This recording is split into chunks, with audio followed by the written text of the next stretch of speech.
War is hell. It's an old adage, but an accurate one.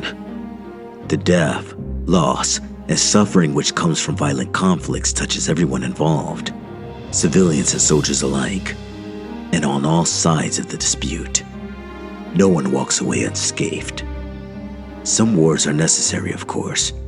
Nations have the right to defend themselves against unprovoked aggression, and populations are sometimes justified in rising up against oppressive governments and dictators. Wars can result in acts of bravery and heroism that are unparalleled in human history, but they will also unleash some of our darkest impulses, unlocking primal instincts and justifying terrible acts of violence which would be considered murder in times of peace. But the many conflicts we've seen over the centuries all have one thing in common. They've all been fought between human beings. But the final war, if and when it comes, will be one for survival of our species as we come together to desperately resist the legions of hell. By now, you've no doubt read the accounts of my predecessors.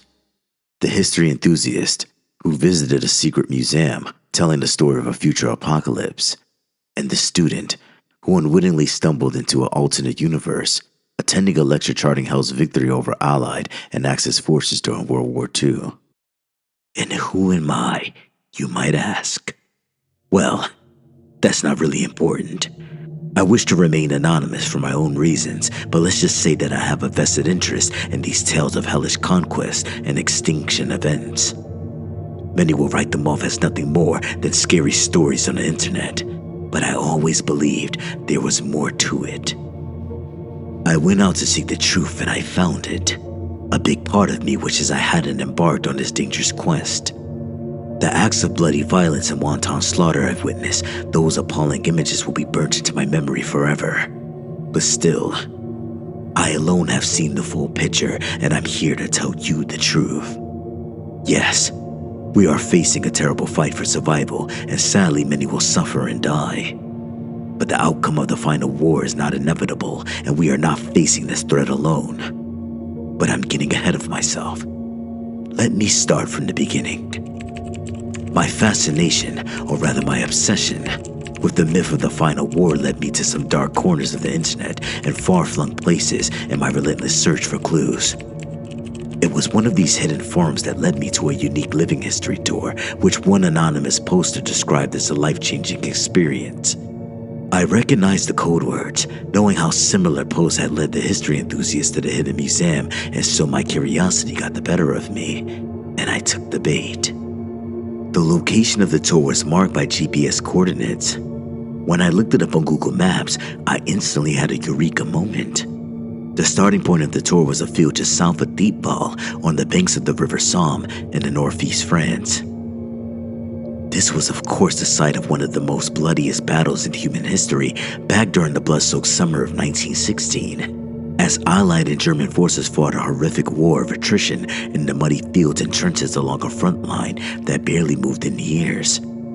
From my research, it seems that evil always enter our realm in these theaters of mass violence, using the blood and the darkness to their benefit and drawing strength from the death and suffering to support their hellish invasion. This was the lead I've been waiting for. I felt sure of it. I live in the UK, and so I travel by car, embarking on the Eurotunnel shuttle from Folkestone to Calais and driving east to the Somme. I felt an incredible buoyancy as I drove through the French countryside on the route to Thiepval, passing the numerous graveyards and memorials. So many thousands had lost their lives here little over a century ago, churned up in the bloody inferno of industrial warfare. If I had the time, I would have liked to pay my respects to the dead, but sadly, my mission was too important and I couldn't afford any distractions. I arrived about a half an hour before the tour was due to start. This was intentional, as I wanted to learn the lay of the land before all hell broke loose, if you'll excuse the pun. I parked up alongside a narrow and seemingly abandoned country road to the exact spots that the GPS coordinates had led me to. The location was quiet and peaceful, the sun shining down upon a field of red poppies, a beautiful but poignant display given the poppies' emotive symbolism and close connection to the terrible losses suffered during the Great War. There was no one around that I could see. I spotted a farmhouse about a half a mile to the north and could make out the banks of the Somme on the western horizon, but there wasn't another living soul in sight. For a brief moment I forgot why I was there, enjoying the sunshine and fresh air, listening to the birds singing. I opened the gate and walked out into the field, picking a poppy and holding it in the palm of my hand. It was peaceful, but this wouldn't last. He appeared in the corner of my eye, making me jump in fright. I turned to face the man who stood behind me. I knew he hadn't been there a moment before, and so his sudden appearance was disconcerting, even though I'd been warned to expect such an event. The physical appearance of this man largely matched the descriptions in the previous accounts, as he appeared near identical to the museum curator and the university lecturer. He wore thick reading glasses and a tweed suit, while sporting a tidy beard and short haircut. I don't know whether it's the same individual in every story. Probably not. The more likely explanation is, the entity has chosen to assume the identity of a seemingly harmless academic type. In reality, of course, he's anything but. It's his eyes that give him away, however, filled as they are with a barely concealed malice. He smiled thinly as he spoke, calling out to me across the field and speaking in a polite, but somehow also sinister tone of voice. "Good morning, sir. What a pleasure to meet your acquaintance." He marched across the field, the innate grin still on his lips as he held out his hand in an act of false friendship. I reluctantly shook his hand, not wishing to blow my cover at this early stage. A chill went through me as I touched his ice-cold palm and looked into his dark, hateful eyes. "Have you come far?" he asked, whilst maintaining his amicable pretense. "Yes, quite far," I replied, "but the drive was rather pleasant." "Oh, excellent, excellent," he replied enthusiastically. "Well, I see no reason for further formalities. An educated man such as yourself knows the lay of the land, so shall we begin our tour?" His choice of words concerned me. I wasn't surprised that the tour guide was expecting me. Somehow, they always knew when we were coming. But did he know my true agenda? I certainly hope not, because this would place me in an extreme danger. Even at this late stage, I considered turning on my heels and running back to my vehicle. But I'd come this far, and knew I had to see this through. "Sounds good," I responded, noting the sly glint in the tour guide's eye and his cruel smile which never faltered. But there was a further twist in the tale to come. A moment later, and a second figure appeared by our side, seeming to materialize out of thin air. I looked upon what appeared to be an elderly woman, hunched over and walking with the aid of a stick. Her head was covered by a shawl, and she also wore a heavy winter coat, despite the fact that it was a warm summer's day. She glanced across at me, smiling sweetly and exerting a positive aura that was a stark contrast to that of the devilish tour guide. Her skin was wrinkled, but her eyes still retained a bright spark, and she surprised me by shooting me a sly wink. I was both shocked and concerned by the old woman's presence here. The previous accounts hadn't mentioned anything about a third party being present during the event. I worried that this vulnerable lady had unwittingly stumbled into this very dangerous situation. My anxiety only increased when I noticed the guide's reaction to her sudden appearance. I watched in dismay as his face turned red with rage and he angrily spat out his words. "And who are you? The hell are you doing here?" His tone was very aggressive, but as it turned out, the old lady was more than a match for him. "Good, sir. I will ask you to show some manners. I am a guest who wishes to join your tour. Is this not permitted?" she asked. "It is out of the question. I have my guest, and this tour is one-on-one." She glanced over at me, a spark in her eye as she said, "I am sure this gentleman won't mind if I tag along. What do you say, young man?" My mind was racing. I didn't want the mystery woman jeopardizing my mission, but at the same time felt reluctant to offend her. I stuttered my reply saying, "Well, not as such, but I didn't get the chance to finish my sentence as she cut me off abruptly. "There, you see? It is not a problem. You hardly know I'm here. The guide looked furious, glaring hatefully at the woman and then at me before he regained some level of self-control. Fine. He finally relented. But you must not interrupt my talk or interfere with the tour in any way. Otherwise, there will be hell to pay. I recognized the threat when I heard it, but the lady didn't seem to notice the sinister undertone behind his words, merely nodding her head and replying, I'll be no trouble at all. Don't you worry, sir. Very well. Then let us begin. The guide continued, whilst motioning out towards the poppy-covered fields. Welcome guests to the most solemn and sacred of sites. As you are aware, this location was the scene of one of the bloodiest battles of the 20th century. In the late summer of 1914, the European powers went to war with an alliance of Britain, France, and Russia pitted against the Central Powers of Germany, Austria-Hungary, and the Ottoman Empire. The German High Command launched their Schlieffen Plan, mounting an invasion of Belgium and northeast France with the aim of capturing Paris and forcing the French out of the war. The German plan failed, however, as their armies were pushed back from the French capital and a bloody war of attrition followed, with neither side able to make significant headway. Terrible weaponry was deployed, artillery, machine guns, poison gas. Casualties were horrific, and the blood-soaked and muddy and rat-infested trenches soon turned into hell on earth. During the summer of 1916, Allied forces launched their long-awaited offensive along the River Somme. The attack was preceded by a huge artillery bombardment lasting days. The British believed that German defenses couldn't survive such a heavy bombardment, but they were wrong. What followed was a bloodbath, one which ultimately resulted in 1 million casualties and made little changes to the front.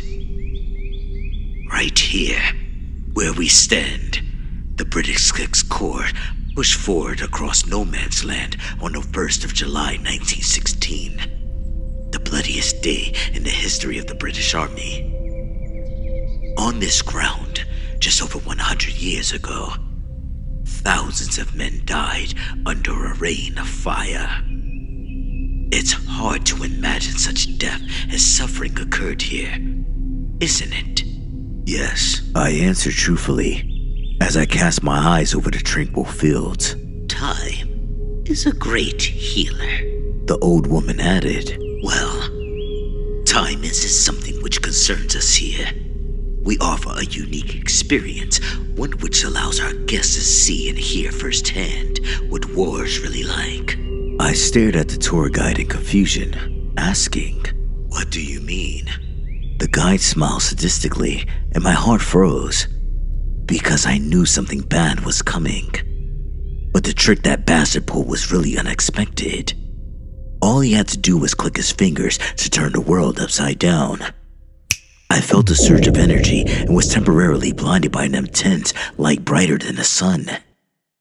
I fell down to my knees, covering my eyes behind my hands, and when I opened them again, I found myself in another place, or more accurately, another time.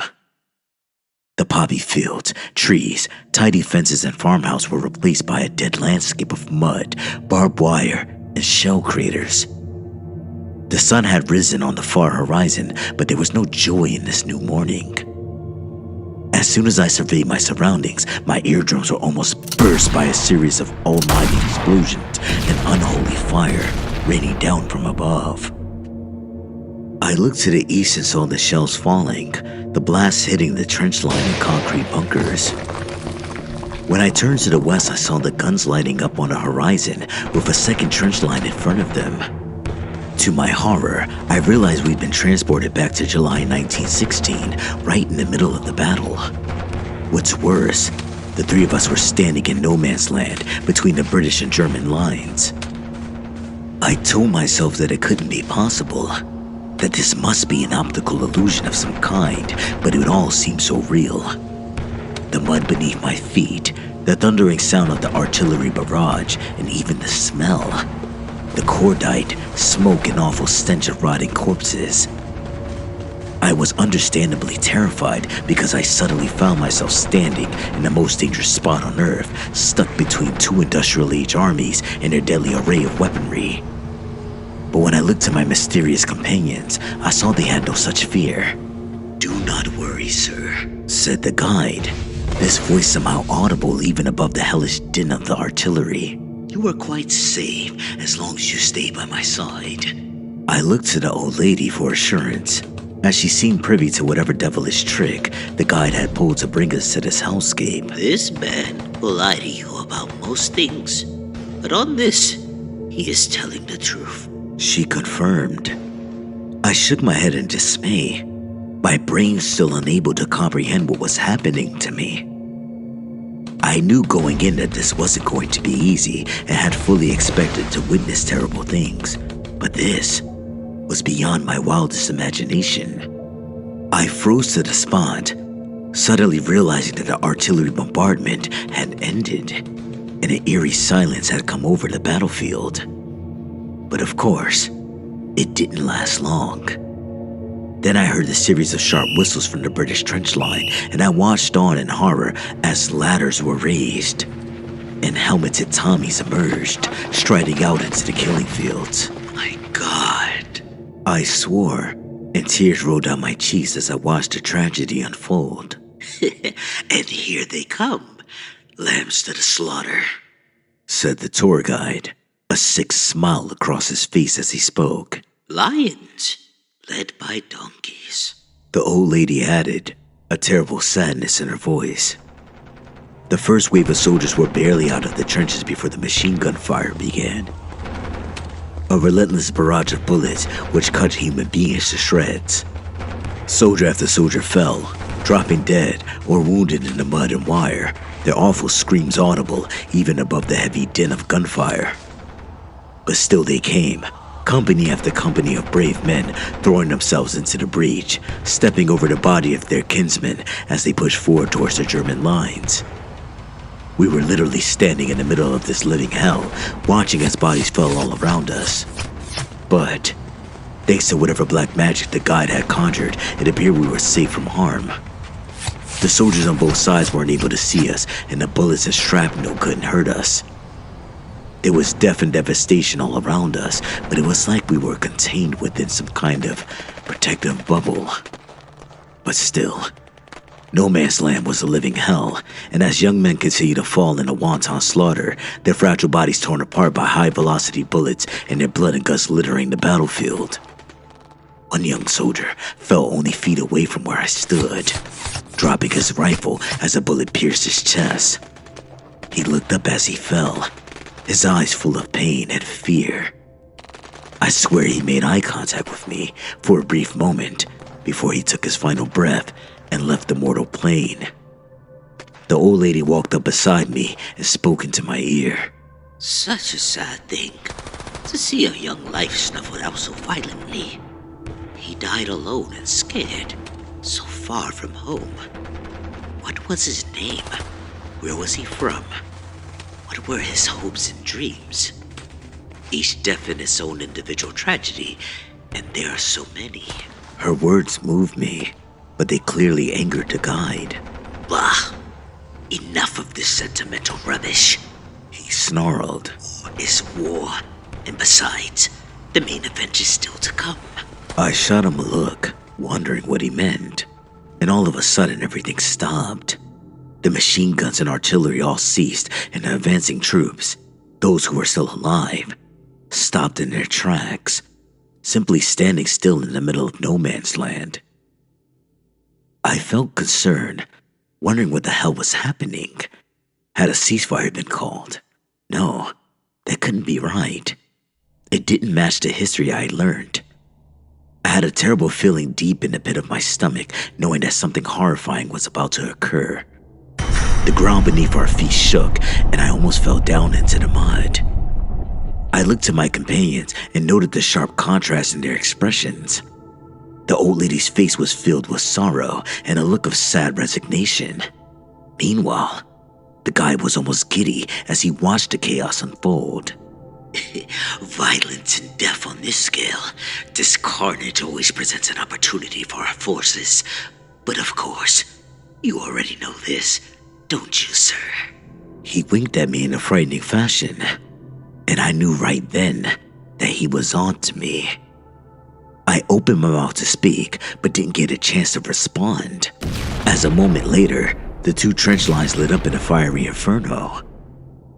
In a panic, I looked up into the morning sky and saw hundreds of fireballs descending, each the size of a car and each guided by an unseen force.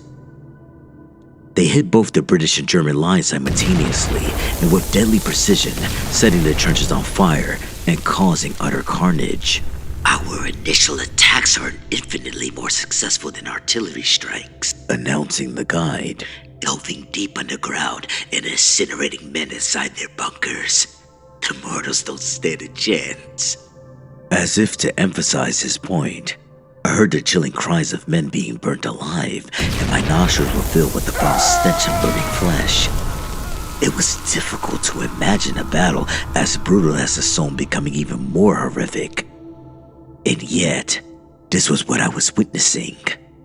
I realized then that the demonic guide hadn't just transported me back in time, but also to another dimension.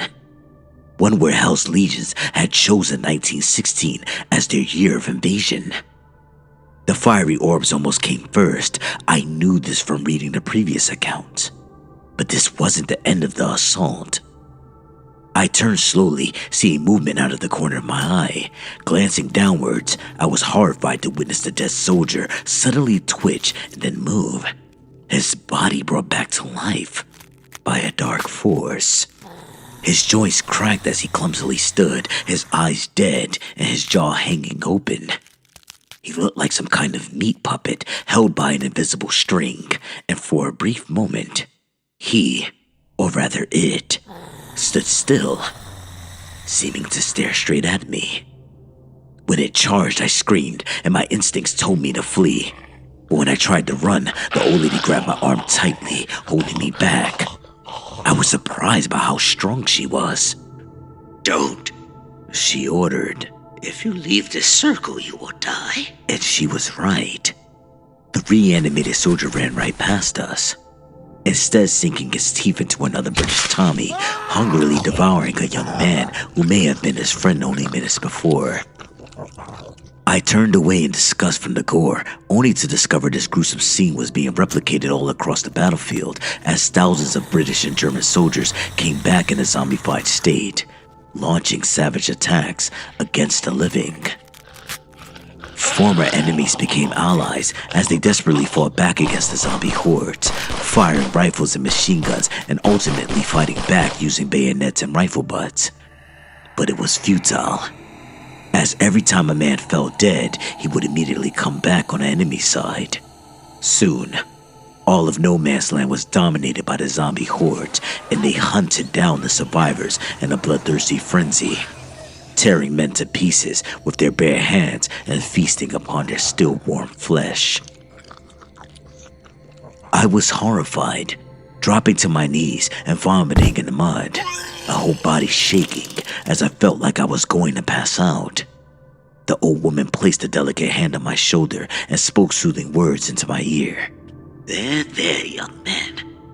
What you are witnessing is pure evil. But you are strong, and we can get through this together.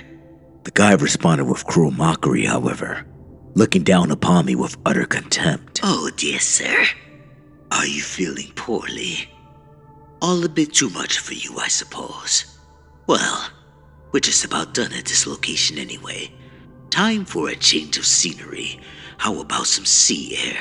With that, he clicked his fingers for a second time, and I found myself transported to yet another time and place. I felt the sea breeze against my skin and sand beneath my feet. Looking across the sandy beach, I witnessed a heavily militarized coastline with X-shaped tank traps and barbed wire, and with the cliffs above fortified with concrete bunkers and pillboxes. And then I looked out to sea, reacting with shock as I witnessed a vast armada of warships and landing craft cutting through the waves and rapidly approaching the shoreline. Date 6th of June, 1944. The guide stated. Omaha Beach, Normandy. After years of preparation, Allied forces launched Operation Overlord.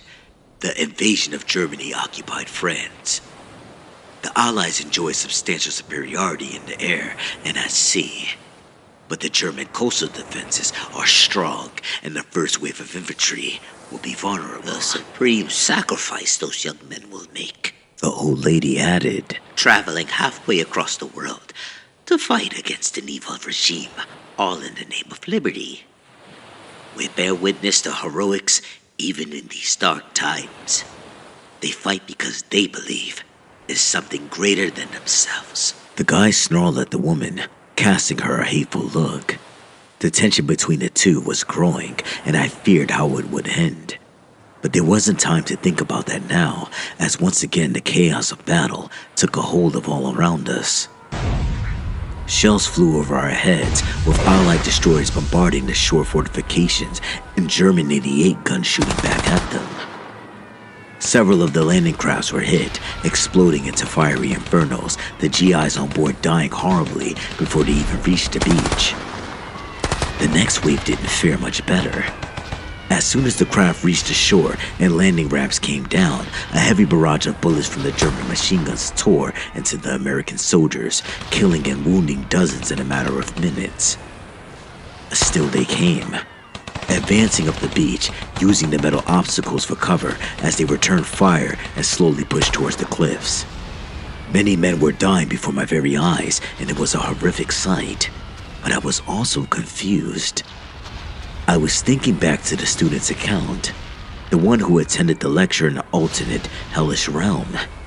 In that dimension, Hell's legions had invaded in late 1942, and so the D-Day landings had never taken place. So, what was this? What was the guy subjecting me to? Was I seeing Normandy invasion in my own timeline, or was this the history of yet another alternate dimension? I soon got my answer. My heart froze as the ground shook and the battle suddenly paused. As I knew what was coming next, my attention was drawn to the cliffside as suddenly the German pillboxes were struck by deadly fireballs and exploded into flames. Some of the American GIs cried out in triumph, apparently believing that their side had done the damage. But sadly, they were mistaken. I turned towards the English Channel and witnessed the sea boiling, waves rising as something huge and horrifying emerged from the depths. I knew what it was, having read the previous account, but hearing the stories could never have prepared me for seeing the beast firsthand. As I stood in a shocked awe, the guy walked up beside me, sporting a sadistic grin as he confirmed what I already knew. A Leviathan, terror of the seas, no man-made vessel can withstand its deadly grasp. As if to emphasize his point, the creature raised its enormous tentacles above the surface, wrapping them around the nearest Allied warship. I could only look on in horror as the beast used its immense size and strength to crush the steel hull. I heard a terrible screeching sound of crushed metal and of sailors crying out in absolute terror. The beast slowly pulled the destroyer downwards, condemning its crew to a watery grave. Its terrible task done, the beast moved on to its next target, attacking the second warship with impunity. The GIs on the beach had stopped fighting as all now looked back towards the sea, unable to comprehend the horror they were witnessing. Some of the landing craft had made landfall, while others were still on the water. The landing was already in disarray, but Hell's forces had yet another devilish trick up their sleeves. I saw movement underneath the water surface as yet unseen predators swam into position and prepared to attack. The first beast leapt up from the water, literally jumping into a waterborne landing craft and tearing into the menace's side in a bloody massacre. It all happened so quickly that I hadn't even gotten a good look at the monster, but hundreds more were coming, emerging from the depths to attack both the boats and the shoreline. The best way I can describe them as sea serpents, each at least 20 foot long and covered in thick green scales. Their eyes a hellish shade of red, and their hideous maws filled with dagger-like fangs. The beasts attacked with a predatory instinct, swimming the shallow waters and slithering along descent. Soldiers screamed as they tried in vain to mount a defense, but the serpents leapt upon them, swallowing men whole in a horrifying massacre. I turned away, closing my eyes and covering my ears.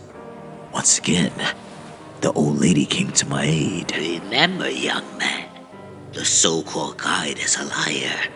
You cannot trust what he shows you. I opened my eyes and raised my head, meeting her gaze as I shouted my angry reply. But this has happened. It is history. Maybe not in my world, but that doesn't make it any less real. The woman smiled thinly, shaking her head. The truth is not so simple, and there is always hope. She answered, pointing towards the cliff face. Look. I glanced over to the end of the beach, amazed to see German and American troops combining forces, forming a defensive cordon and shooting down serpents, killing several as they held the line against all the odds. Very admirable, the guide said, but sadly futile. He nodded his head upwards, and I saw the monsters descending from the blue skies. Merely dots at first, but then I made out their true form. Harpies, winged demons, red-scaled and armed with sharp razor fangs and claws. Hundreds of monsters stealthily dived from above and launched their surprise assault upon the exposed human soldiers. I saw the massacre coming and cried out a warning, forgetting for a moment that these men could neither hear nor see me. The guide cackled cruelly as the winged beasts tore into their prey, ripping their bodies apart in a sickening bloodbath. For all their bravery, these men couldn't withstand this combined attack, and soon the serpents and harpies slaughtered them in their hundreds, and the foul beasts fighting each other as they hungrily devoured their victims. Once again, I turned away in disgust, not wanting to meet the old lady's eye because I knew she lied to me. She also remained silent, and so it was left to the demonic guide to speak next. Well, I think we've seen enough. Time to move on to our next location. Another click of his fingers and a blinding flash, and we were shifted to yet another hellish alternate dimension. The first thing that hit me was the stifling heat and the thick air, a humidity which made me sweat and struggle to breathe. I opened my eyes and found myself surrounded by a dense tropical forest, tall trees towering above us, and a thick vegetation cruelly cut back by human hands.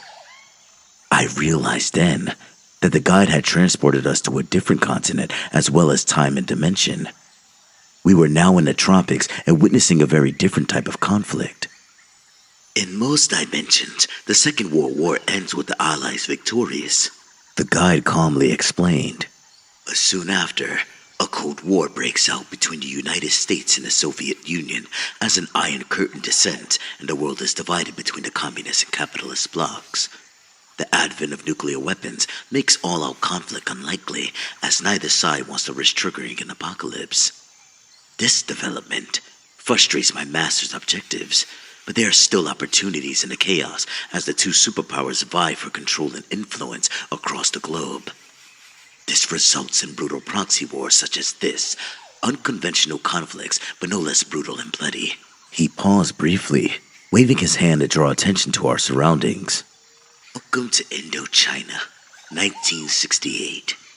America has poured in vast numbers of troops and firepower in an attempt to defeat the communist insurgency, but their war effort is frustrated by the tenacity of the guerrilla forces. A bloody stalemate ensues, and as always, we are ready to step into the darkness.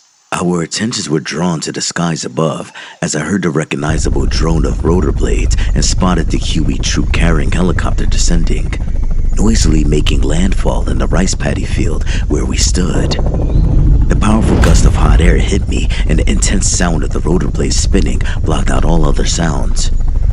We watched as a squad of 8 heavily armed U.S. infantrymen jumped out from the chopper's side door and set up a defensive perimeter on the edge of the field, their weapons facing out towards the tree line. And then the helicopter ascended, slowly pulling up from the field and back into the blue sky, whilst leaving the troops behind to perform their mission. The soldiers couldn't see us, of course, but we were able to observe them at close quarters as they formed up and began their designated patrol into the jungle. We followed after the men, remaining inside of our protective bubble thanks to whatever dark magic the guide had invoked. But still, exposed to the sights, sounds, and smells of the tropical forest, and of course the stifling, exhausting heat. I could tell how tense the soldiers were under the circumstances, twitching at every rustle of leaves, whispering about ambushes and punching traps.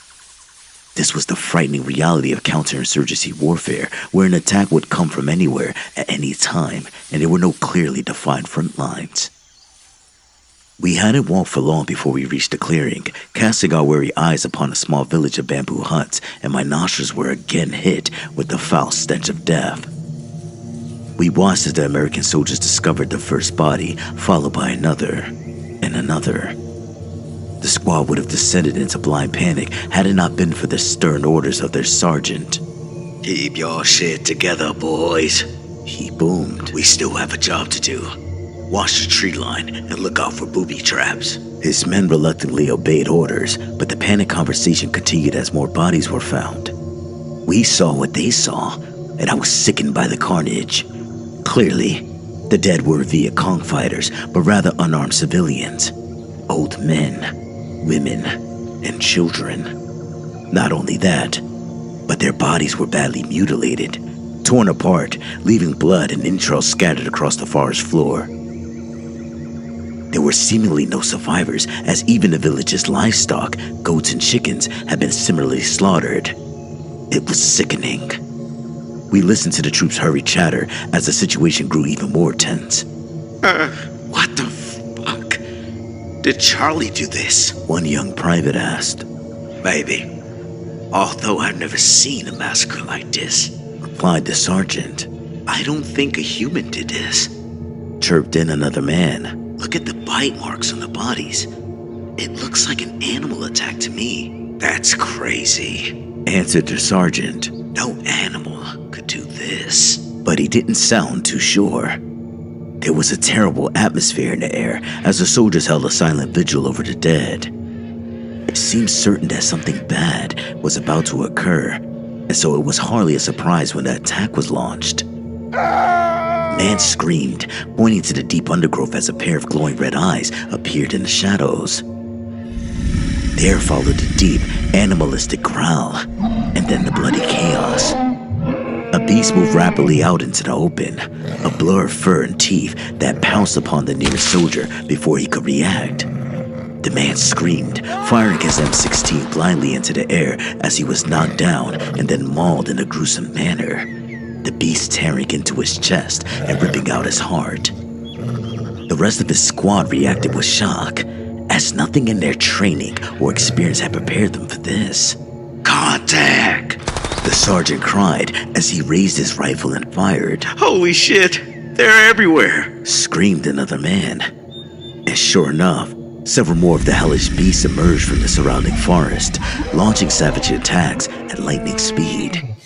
The remaining soldiers fired wildly in all directions, but the creatures moved so rapidly that they couldn't even get a fix on them. I could only watch on in abject horror as man after man got cut down in a frenzied assault. One soldier's head was sliced off with a single swipe of a claw, while several others were dragged into the forest, still screaming frantically as they clawed at the dirt in a futile attempt to escape. The sergeant was the last man standing, and he managed to shoot and wound one of the beasts before two others grabbed him in both sides, using immense strength to rip his arms from their sockets. It was only then that I got a good look at the creatures as they finished the slaughter and feasted upon the flesh of their newest victims. They were werewolves, half man, half canine, their eyes burning a demonic red and their blood-filled maws filled with razor-sharp teeth. I had heard mention of such creatures in the previous accounts, but nothing could have prepared me for seeing them in the flesh, or for the speed or savagery of their attack. Soulless savage beast, the old lady muttered as she came by my side. They do not discriminate in their victims and believe in nothing. Their only desire is to satisfy their unrelenting hunger and bloodlust. You're wrong. The guide shot back angrily. It is true that our shock troops do not discriminate. Capitalist or communist, soldier or civilian, their flesh all tastes the same. But these beasts do serve a higher purpose. They are loyal to their master, and his goal is clear: to destroy mankind and gain dominion over the earth. In this, he will succeed. I wouldn't be sure of that. The old lady replied cryptically. The two bizarre individuals glared at each other over a long moment as the werewolves continued to feast on dead men. I could tell the passionate hatred they held for each other, and for a second feared that violence would ensue. But then the guy broke the silence, speaking with the same cruel smile etched across his lips. Well, I guess further proof is required, even after everything we've seen. But that's okay. I have a special surprise in store for our guest. He stared at me with his evil eyes, and I felt a cold chill run down my spine. Sir, you are an Englishman, are you not? He inquired. Yes. I replied nervously, fearing where this was going. Very good. The guide continued. Let's take a glimpse at your country's near future. Another flash of light, and suddenly I found myself in my home city of London. Standing on that I believe was Oxford Street, but it was not the busy shopping district I remembered. England's capital had been transformed into a post-apocalyptic hellscape, with the streets abandoned, shop fronts smashed open and looted, and the skyscrapers and historical buildings burning. Welcome home. The guide sneered with a perverse satisfaction. Not quite as you remember it, I expect. The year is 2020-something. Well, why ruin the surprise? Now watch. I felt a rage building up inside me as I clenched my fist. I wanted to beat that bastard bloody, but the old lady stopped me. Keep your cool, young man. She cautioned. Don't let him provoke you. This will all be over soon. I was still angry and frightened, but events were playing out in front of my very eyes. At the far end of the street was a barricade manned by a platoon of British soldiers, most armed with SA-80s, but some carrying Javelin anti-tank missile launchers. The infantrymen were supported by a Challenger main battle tank, which blocked off the street. I guess these troops were mounting a last-ditch defense, but from what? I soon got my answer. The ground shook beneath our feet, and I heard a loud thumping on the asphalt, a thunderous booming sound which grew even louder. Suddenly, a huge creature smashed through one of the ruined buildings, emerging onto the previously empty street. I looked up, horrified to see a demon 50, 60 foot tall, with the horned head and hoofed feet of an animal, but the body of a man, adorned in thick steel armor. Its eyes burned a fury red, and it opened its huge mouth to reveal rows of shark-like teeth. The beast emitted a terrifying roar, which filled the air, and it charged down the street towards the troops, the ground shaking underneath its huge hooves. The soldiers opened up with every weapon at their disposal. The rifle rounds had no effect, merely deflecting off the demon's armor like pebbles bouncing off a metal sheet. But then the Challenger opened fire with its main cannon, producing an almighty boom. The shell was propelled across the void and smashed into the demon's armor-plated chest. The heavy projectile stopped the monster in its tracks. It roared in pain and anger, but then the shell didn't bring him down, instead only temporarily delaying its advance. What happened next was either the result of great skill or a total fluke.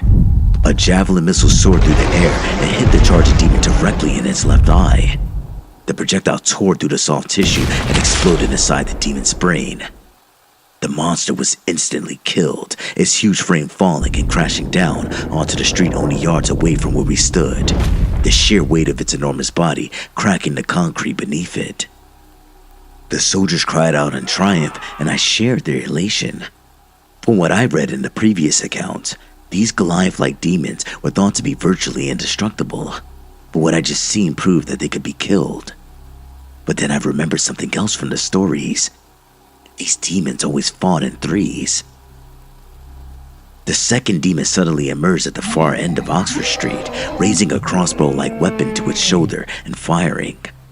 A bolt tore through the air as fast as any man-made missile, smashing into the tank and tearing through its thick armor, reducing the high-tech war machine to a flaming wreck. The The surviving soldiers were left in disarray as suddenly the third demon stomped down the street from behind him, roaring with fury as he swung his huge, fiery sword.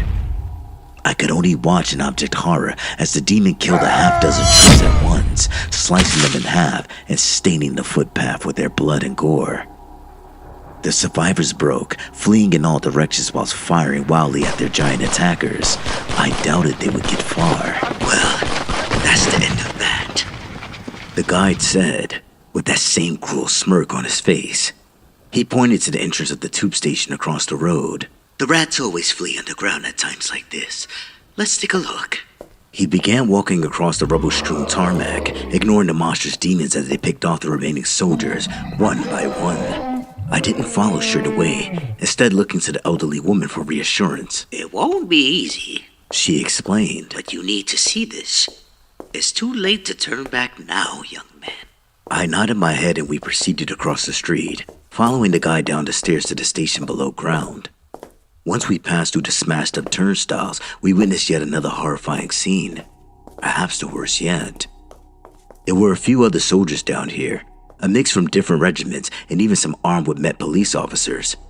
They all appeared exhausted and terrified, but still maintained a loose cordon along the station's platform. But the true horror was behind the armed men and women. Several hundred civilians, men, women, and children, all huddled together along the platform. I looked into those faces and saw nothing but fear and pain. All were dirty and emaciated refugees in their own country, seeking sanctuary underground since the enemy now controlled the streets above. The London Underground has served as a refuge before, back in the dark days of the Blitz during World War II. But now the displaced Londoners were hiding from an enemy more evil than even the Nazis. We walked across the platform, unseen by the military personnel and huddled refugees. An officer was screaming into the radio, desperately pleading for outside assistance. There was nothing I could do but listen. God damn it, man. I have over 500 civilians down here. We need immediate evacuation. He shouted. I'm sorry, Colonel. Came the sheepishly reply from the other end. No helicopters are available. There's nothing we can do. I won't accept that. The colonel screamed. Let me speak with your superior officer. Hold, please. Came the nervous reply. A tense pause followed before the static was replaced by a new voice. A female voice. Confident, but also exhausted. Her tone indicated immediately that it wasn't good news. Colonel, this is your Prime Minister speaking. The officer's eyes bulged, and he visibly gulped before responding. Ma'am, I am very sorry, Colonel. She continued. This is the most difficult decision a leader will ever have to make, and I thought I owed it to you, to tell you in person. There was a tense pause, as it seemed the politician was struggling to find words. My military advisors tell me there's no other alternative. I have authorized Operation Holy Fire. Trident has been deployed. I am so sorry, Colonel. Your sacrifice will not be forgotten. And with that, the radio call abruptly ended. The colonel was in a state of shock, still holding on to the receiver as he looked upon the huddled refugees, his eyes wide with horror. And I understood why. Trident meant nuclear weapons. The British government had decided to nuke their own capital. That's what it had come to. What madness. What desperation had led them to this place? Mercifully, there wasn't long to wait before the terrible end. A thunderous boom and a wall of fire, and the ceiling collapsed, burying hundreds of screaming civilians and soldiers under tons of debris. I fell to my knees, covering my eyes and ears in a futile attempt to drown out the horror. But it was all over, almost as quickly as it had begun. And the smug guide transported us back to the present day. I found myself curled in a ball on the platform of Oxford Circus tube station. The guide and the old lady standing over me as puzzled commuters pushed past us. "Oh, you alright, mate?" asked one man as he looked down upon me with concern. I quickly composed myself, wiping the cold sweat off my forehead as I stood up on my shaking legs. Yes, I'm fine. I answered sheepishly, although in reality, I was anything but. I'd been dragged through hell and back, but I knew this wasn't over. I looked to my two companions, but found they were almost oblivious to my presence, glaring at each other across the crowded platform. Time to end this. The guide snarled through clenched teeth. Agreed. The woman replied, But not here. Fine. The guide answered before he clicked his fingers again. Another flash of light, and we went to another place. In an instant, I was hit by a freezing cold wind that chilled me to my bones. Looking around, I saw we were now stood upon a frozen mountain with nothing but white snow in every direction. My teeth chattered and my whole body shook uncontrollably as the guide spoke. The Watkins Range, Greenland. Nothing much has ever happened here, but it is isolated and far away from curious eyes, and so will serve our purpose. I continued to shiver, wondering how I could survive this intense cold. The old lady broke eye contact with her adversary, looking down upon me with sympathy in her eyes. To my shock, she removed her heavy coat, revealing the frail body underneath. Here you go, young man, she said, whilst holding the coat out to me with her bony hand. I shook my head and muttered through my blue lips. I can't. No matter how cold I wasn't going to deprive an 80-year-old woman of her winter coat. Trust me, she replied with a kind smile. You need it more than I do. Somehow, I believed her, and I wasn't about to look a gift horse in the mouth. So I took the coat and put it on, savoring the warmth and protection it offered. Very touching. The guide mocked. You're quite the guardian angel, aren't you? I do what I can to bring some small comfort. The lady replied, whilst fiercely meeting the guide's eye. You bloody bitch. He spat out hatefully, his face turning red with fury. You think I don't know who you really are? I clocked you as soon as I saw you. How very perceptive of you. She replied sarcastically. This only added to the guide's anger. What the fuck are you doing here? He shouted. I'm here to stop you. She responded firmly, without missing a beat. He laughed in a cruel mockery before answering. You still don't get it, do you? We will win. Earth will fall and humanity shall perish. That's inevitable. In every timeline, we will ultimately emerge victorious. The woman smiled faintly before delivering her rebuttal. Nothing is inevitable. The future is not set in stone, and whatever evils your master has perpetrated can be undone. You will not win. Enough talk! The guide screamed, his eyes bulging with rage. Let's settle this. And then, hell really did break loose. The first thing I noticed was the guide's eyes turning a hellish shade of red, and then the horns which suddenly extended from his forehead. His wife's teeth became fangs, and his body grew at an impossible rate as his height doubled, then trebled, and it didn't stop there. I stepped back, looking up in horrified awe as our former guide transformed into one of those Goliath-like demon foot soldiers. Close to 60 foot tall, his hooves buried deep in the snow. He roared at a deafening volume, so loud that I feared that he might cause an avalanche. But instead he produced a huge sword, easily 3 times the length of a man. The hideous weapon burned red with a fiery intensity, suddenly heating up the otherwise freezing environment. I was horrified to witness the so-called guide in this monstrous true form, a soldier of hell, ready to do battle. But I wasn't his target. The beast's focus was on the old lady, and, on paper, it couldn't have been a greater mismatch. But the elderly woman wasn't as she appeared either. When I glanced back in her direction, I saw she was changing too. Turning into a much younger and stronger woman, her hair silver and eyes a striking shade of deep blue. Her body grew too, and soon she towered over me. But that wasn't all. I watched in astonishment as the woman extended a pair of huge wings from her back, flapping them smoothly as she rose up from the snow-covered ground. And then I finally understood. The woman wasn't human. She was an angel. My guardian angel in disguise, protecting me this whole time. Her former walking stick became a sword of white light, almost as long as I was tall. At her full height, she was at least 12 foot tall, but still dwarfed by the giant demon opposing her.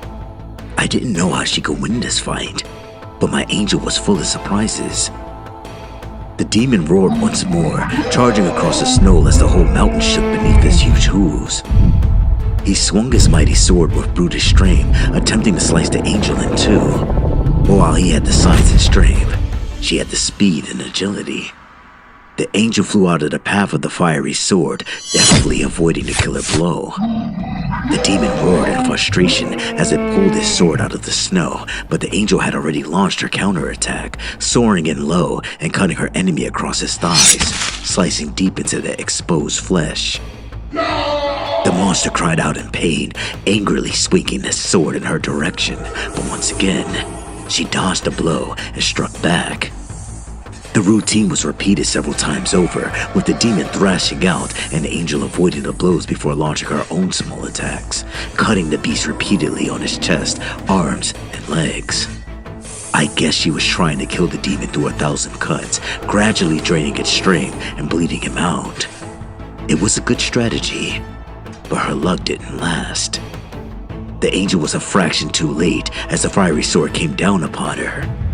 She managed to parry the heavy blow with her own sword, but the sheer force of the strike knocked her out of the sky, throwing her body backwards as she hit the ground hard. I gasped in horror, looking to the spot where my guardian angel had fallen and silently begging her to get up, but it seemed like she was incapacitated. The demon sported a sadistic grin, showing his shark-like teeth as he raised his mighty sword and went in for the kill. I feared it was all over, but at the last possible second, the angel opened her eyes and moved. The demon's sword was harmlessly buried in the snow as the angel darted upwards, extending her sword and screaming with a righteous fury as she soared upwards, acting like a missile homing in on its target. She hit the demon square in the chest, stabbing him right where his heart would be. The monster cried out in agony, and his huge frame suddenly falling backwards as the angel withdrew her sword from his flesh, letting the monster's red blood spill all over the pure white snow. The demon landed heavily on the mountainside, the sheer weight of its immense body shaking the ground underneath him. But the mortally wounded monster would transform once again in its dying moments, changing back into its human form. The guide lay inside the huge crater, his heart pierced as he bled heavily. The angel and I ran to his side, getting there just in time to hear his final words. The demonic entity laughed even as he choked on his own blood. You think it's over? He spluttered, his eyes still full of hatred as he glared up at us. You think you've won, but you're wrong. My master will not stop. He will continue the fight. And we will be ready for him. The angel replied defiantly.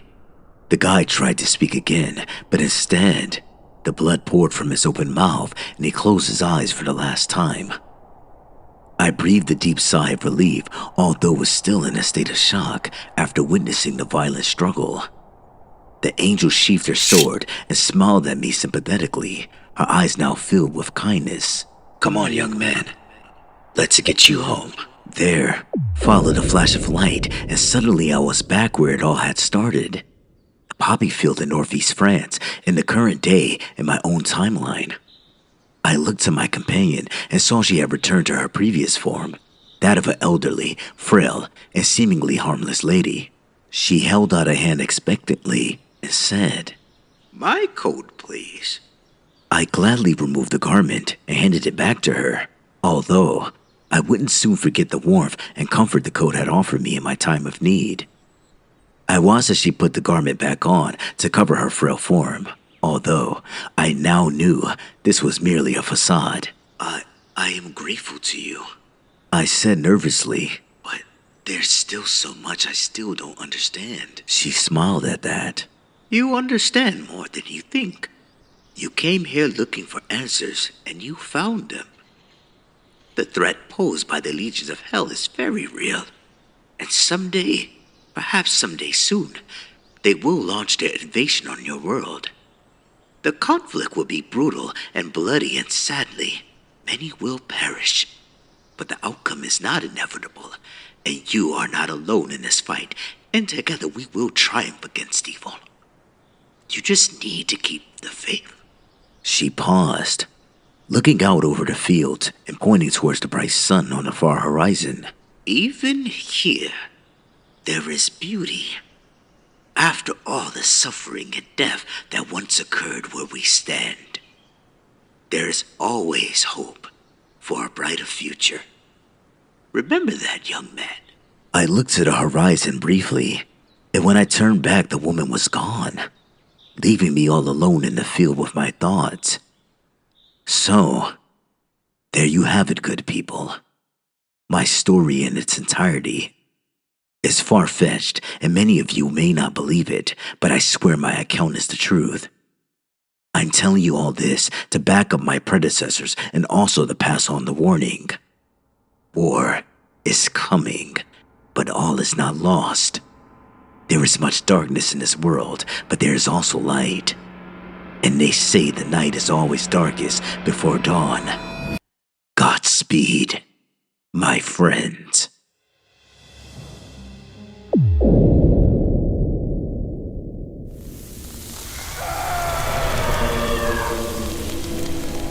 It would be fair to say that I had a problem with authority during my mortal existence. I guess that's why I got assigned the punishment I did once I arrived in hell. As you could imagine, rebellious behavior isn't exactly encouraged here in the underworld. The devil and his cohorts do not tolerate dissent from the damned, and it's definitely not advisable to end up on Satan's wrong side. I wasn't a good guy when I was alive. I guess that goes without saying, but it's worth repeating. However, I'm not the worst man here to ever be condemned to the underworld, and I often wonder whether I deserve my fate. I did some bad shit for sure, but I was never a psychopath or serial killer. In a way, it's a shame I'm not pure evil, because those types tend to do well down here. If you are a murderous dictator or war criminal on Earth, then your skills are going to be very much in demand in this joint. That's as long as you know your place and don't dare to challenge the boss. As for myself, I suppose you could call me one of the lucky ones. That is to say, I wasn't subjected to the eternal torment dished out to millions of damned souls trapped within the 9 circles. Nor was I conscripted into the zombie hordes pulled from the streets of this and thrown into the meat grinder, becoming cannon fodder in Satan's endless wars of conquest across multiple dimensions. No, this wasn't to be my fate. Instead, either by luck or design, I got picked out from the rabble and assigned to work as a servant in Lucifer's palace. A grand castle of ice located in the very lowest circle of hell. Some might think this job a cushy number when you consider the alternatives. I would beg to differ, however. Can you imagine serving as a slave under the most evil and sadistic being in existence, surrounded by twisted demons and the ghosts of some of the most ruthless and bloodthirsty mass murderers in human history? If I ever put a single step out of line, I'd face horrendous torture at my master's hand, and therefore, I must live in constant fear, unable to speak my mind or express my disgust at the savagery I'm forced to witness. But this story isn't about me. By an act of divine intervention, I've been given the opportunity to recount my sorry tale. But more importantly, I'm here to share my experiences as an observer of hell's war upon the mortal plane. I I only hope and pray that my words reach those who will listen and that I can make some small difference in this screwed up universe. It is often believed that Lucifer is trapped within the deepest and most severe circle of hell. Level 9. Treachery. A vast frozen ocean without warmth, life, or hope. Well, this is partly true. The devil is confined to the ninth circle, for now at least. But alas, he is not frozen, helpless, and impotent under the thick ice. Instead, he dwells within the vast palace built from the same icy material, its ugly towers and high walls dominating the ninth circle and acting as a lasting monument to his terrible power. Lucifer rules over hell with an iron fist, either directly or through his cadre of demonic lieutenants and subordinates. However, Satan's influence wanes the higher one ascends through the circles, and his control of Limbo, the first circle, is only nominal. But hell is not enough for Lucifer. It never has been. His ultimate goal is to conquer the earth, to destroy our world, and take ownership of the bodies and souls of every human being.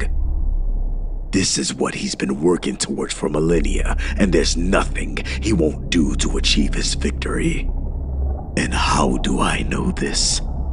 Because I've witnessed his invasion firsthand, but even with his vast armies, his many fifth columnists, and his world-ending weaponry, Satan is not unopposed in these wars, and I know the forces of good are still for this fight. But let me take you back to the day when Lucifer launched his latest blood-soaked invasion. Me and my fellow slaves were on duty inside of the war room, buried deep within the icy chambers beneath Lucifer's fortified palace.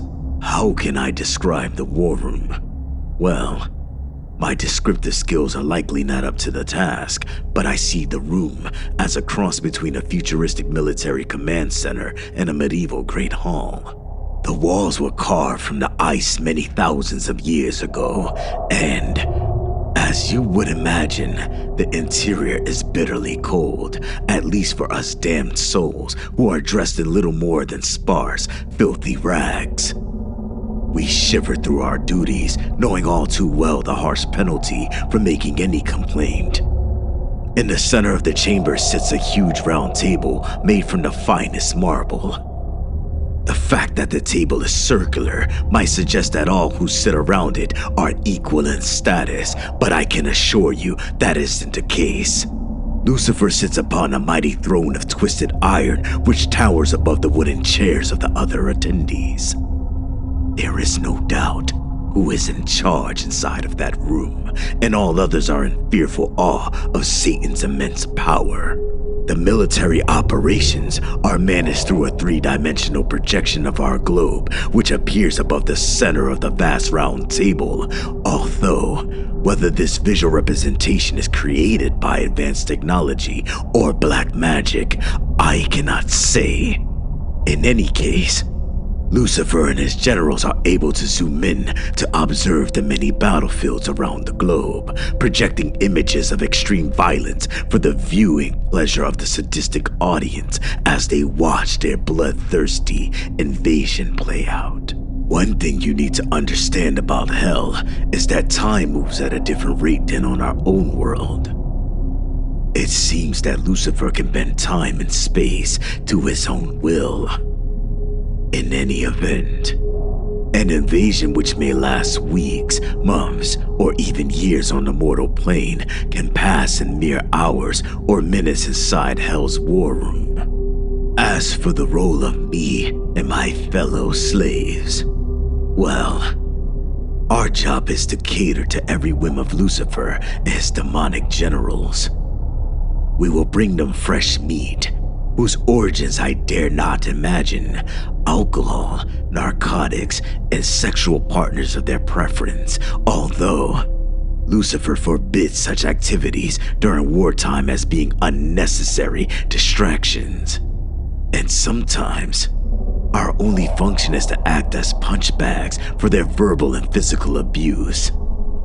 We're dealing with a cruel and sadistic crowd after all, and we slaves have no rights. We can only stand there, take their abuse in good humor, and hope the demons don't subject us to more severe tortures. What's important, however, is that we are present, and even though our masters insist we remain silent and invisible, we witness all that occurs in that horrifying room. And I saw it all on that extraordinary day in the pits of hell. Let me begin by introducing the cast of this horrid tale. Well, there's the main man, of course. Lucifer, Satan, the devil, Lord of the Flies. He is probably the second most powerful entity in existence, and boy, he's pissed at not being number one. Satan has been bitter and enraged ever since he failed rebellion and banishment from God's kingdom. For millennia, he has dwelt in his hellish exile and plotted his revenge, a twisted obsession which has entirely consumed him. The devil holds all the power in his realm and is not afraid to demonstrate this fact. I have personally witnessed the devil ripping his victims limb from limb with his bare hands, only to summon a dark magic to stitch them back together again. And he then repeats the process, driving his victims mad in the process. The only limit in the devil's realm is his own twisted imagination. Satan can also take many physical forms. A horned minotaur, a black dog with burning red eyes, and a crimson dragon which spits white fire. But when he's inside the war room, the devil takes on a human form. That of a slick and handsome politician dressed in a finely tailored designer suit. Or perhaps this is just how he appears to me. I guess it makes no odds in the end. I'm sure of one thing, however. No one who's ever laid eyes upon the devil on his home turf could ever mistake him. I don't know whether it's his piercing predatory eyes or his booming, godlike voice, but Lucifer has a dark aura around him which forces all to submit to his will out of sheer terror. Despite the vast size of the subterranean chamber, the devil likes to keep his war council small, and on the day I witnessed the events I will recount, only a half dozen were present around the table. So, let me introduce you to Satan's unholy six. 3 of their number are demons, fallen angels who've been with the devil ever since his fell rebellion in heaven. There are many thousands of demons within the ranks of Hell's army, but these 3 are at the top of the pile. Lucifer's most trusted lieutenants and advisors, dedicated to implementing his horrific plans and fully prepared to inflict mass casualties in their pursuit of total victory. They also take the appearance of human beings while sitting around the war table, but I've seen their true, monstrous forms. Like the 60-foot tall minotaurs wielding flaming swords, their horrifying roars filling the air as they storm into battle. That's a sight you'll never forget, believe me. First and foremost is Astaroth, the great Duke of Hell and Satan's right-hand man. Highly intelligent, devious, and totally ruthless, Astaroth is notorious for his Machiavellian political skills and aptitude for extreme violence. When this demon meets your eye, you'll feel a cold chill running up your spine as you imagine the horrors he's calculating inside of his twisted mind. He is definitely to be avoided at all possible. Next in line is Minos, Judge of the Dead and Gatekeeper for the Second Circle. All who enter Hell must pass through Minos and face his judgment, and he will decide your fate and assign you to one of the torturous 9 circles. In addition to his gatekeeper role, Minos is also responsible for recruitment into Hell's army. Millions of lost souls make up the rank and file of Satan's combat divisions. Their cannon fodder, of course, entirely expendable and ready to be thrown into the meat grinder at a moment's notice. These soldiers are press-ganged into service, but most are grateful to escape the endless torment of the circles. Minos is known to take the form of a bearded giant with a snake-like tail, which wraps around his muscular body. But in the war room, he looks quite normal. Handsome, even. Although with a well-concealed malice behind his dark eyes. On the surface, Minos is a loyal lieutenant serving under Lucifer, although I always sensed an underlying tension between the two. Last of the demons is Leviathan, Grand Admiral and Commander of Satan's naval forces. Pale-skinned, robed, and hairless, Leviathan takes the form of a warlock whilst attending the council, and he is indeed very powerful. He alone has the ability to summon and command the gigantic kraken, ancient sea monsters which slumber in the darkest depths of the ocean, waiting to rise to the surface and wreak havoc upon our shipping lanes and ports. These kraken are vast in size, and one is easily capable of grasping hold of an aircraft carrier or oil tanker with its mighty tentacles before dragging the boat down into the icy depths. And Leviathan doesn't have just one sea monster under his control, he has dozens. Satan's Admiral says little during these war councils, but there's no doubt that he plays a crucial role in the devil's devious plans. The other 3 council members are not demons, but rather damned souls. These are Satan's generals, handpicked to coordinate his invasion and command his vast armies. All were famous or infamous military leaders who I suspect you might have heard of. First, there's Erwin Rommel, or the Desert Fox as he was known on the mortal plane. The German general became famous due to his stunning performance as a tank commander during World War II, serving in France, North Africa, and France again before his death in October 1944. As he sat in the war room, Rommel looked near identical to the photographs I recall seeing in the history books, right down to his chiseled Aryan looks and spotless Wehrmacht officer's uniform. The German may have been deceased, but he remains a true professional committed to winning, even if the cause isn't his own. He is considered the best of Satan's generals and has a position of authority over the others. Next around the table is Belisarius, military commander of the Byzantine Empire during the 6th century and instrumental in reconquering most of the Mediterranean during a series of battles and wars spanning several decades. Sometimes called the last of the Romans, Belisarius is remembered on our world as a great strategist and brave general who fought side by side with his troops. But ultimately, Belisarius was betrayed by Emperor Justinian, who ordered his general's eyes put out, leaving him as a blind beggar on the streets of Rome for the remainder of his life. In death, he remains blind, but his other senses are sharpened and his strategic skills are as good as they were during his glory days. With his eyes removed and his hair and beard white and disheveled, Belisarius doesn't look like much at first glance, but he's been fighting Lucifer's wars for centuries and should not be underestimated. Last but not least on Satan's council is Boudica, queen of the ancient Iceni tribe, who led an uprising against the Roman occupiers in 1st century Britain. Clad in red robes with long flowing hair, Boudica is known for her beauty, but also her skill and strength in battle. Her name comes from the Celtic word for victory, and despite her eventual defeat and death, Boudica is remembered as a heroine in Britain and beyond. This raises the question of how these military leaders ended up in hell leading Lucifer's vile legions. They are hardly the evilest villains from history after all, nevertheless. Rommel was Hitler's general, Belisarius slaughtered civilians during the Nika riots, and Boudica's army put 80,000 Romans to the sword during her bloody rebellion. The truth is, few escape from war without committing mortal sins.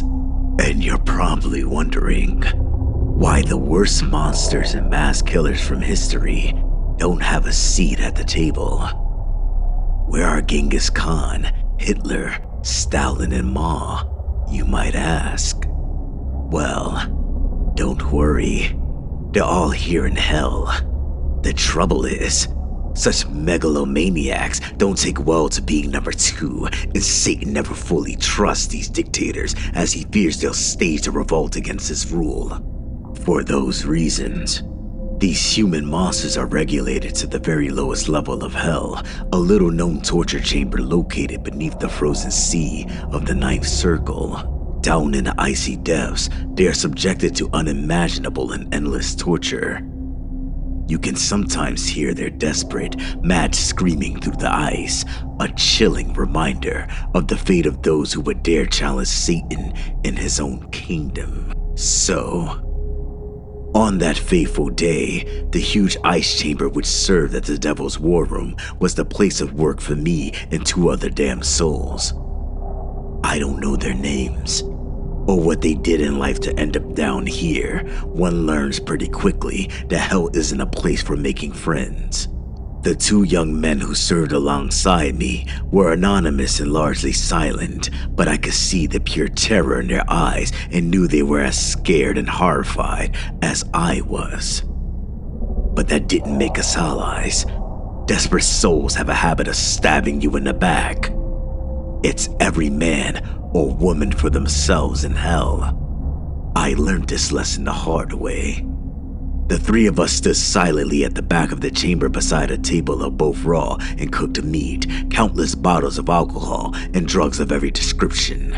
We would obediently serve the demonic attendees whatever they wanted, although I knew from past experience that Lucifer didn't want hedonistic distractions during his invasions, and so we were likely to remain as silent observers throughout the events to come. Now, this wasn't the first time I'd witnessed a sequence of events, but I am always awestruck when the devil summons a three-dimensional globe the size of a football pitch above the war table. An incredibly detailed and live holographic image of the planet Earth. When he did so, I looked upon the green continents and blue oceans of my homeworld and felt a terrible sickness deep in the pit of my stomach because I knew what was coming next and felt for the billions of people who were about to suffer a horrific fate. And then, Lucifer spoke to open the proceedings, his booming, godlike voice filling the huge chamber with ease. Our battlefield, Earth 217, ripe for the picking. I trust our preparations have been completed. Astaroth, Lucifer's second in command, responded without missing a beat, his voice low and raspy but full of malice. Yes, indeed, my lord. The four horsemen have been busy doing what they do best, spreading fear, misery, and hatred throughout the globe. May I? Lucifer gave his subordinate a curt nod, and the demon used his black magic to take control of the holographic globe, zooming in on each continent as he provided his quick-fire briefing. In Africa, we have multiple wars, famines, and pestilence. The conflict between NATO and Russia is heating up in Eastern Europe. The Middle East is in bloody chaos. The Chinese are preparing for their seaborne invasion of Taiwan. North Korea will soon attack their neighbors to the south. The United States is sleepwalking into civil war. The global economy has all but collapsed. The environment is rapidly deteriorating. People are scared, angry, and increasingly desperate. Good. Very good. And what of our forces? It was Minos who answered this time, delivering his summary in a business-like tone, like he was a high-up bureaucrat. All is progressing on schedule, my lord. 20 million lost souls harvested from the Nine Circles, their energy converted into balls of flame. Half are ready to fire against their assigned targets, while the other half will be held in reserve. 50 million undead, pulled from the slums of Dis, are standing by to advance in the first wave. 100,000 demons have been mobilized into our elite legions and deployed to the Hell Mouths. 500,000 harpies will descend from the skies, and 250,000 wolfmen have already entered the mortal realm to prepare the way for our invasion. Good. Lucifer replied, although not as enthusiastically as before. His invasion plans relied upon Minos' efficiency and his ability to mobilize vast armies from the Nine Circles. Nevertheless, I got the distinct impression that the devil didn't fully trust Minos and regarded him as a potential rival. Last and certainly not least, one of our naval force. The devil inquired. Leviathan answered in a soft voice, which somehow still managed to carry across the chamber to my ears. All is as it should be, my lord. The Krakens are awakening from their slumber, and shall soon rise from the depths to take control of the 5 oceans.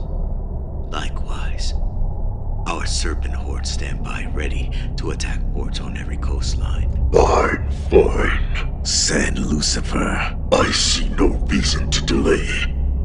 Let us begin the first phase. Next came the moment I've been dreading so badly, as the Lord of Hell unleashed death and destruction upon the world with a mere click of his finger. My companions and I could only watch and object in horror as many natural disasters occurred across the globe.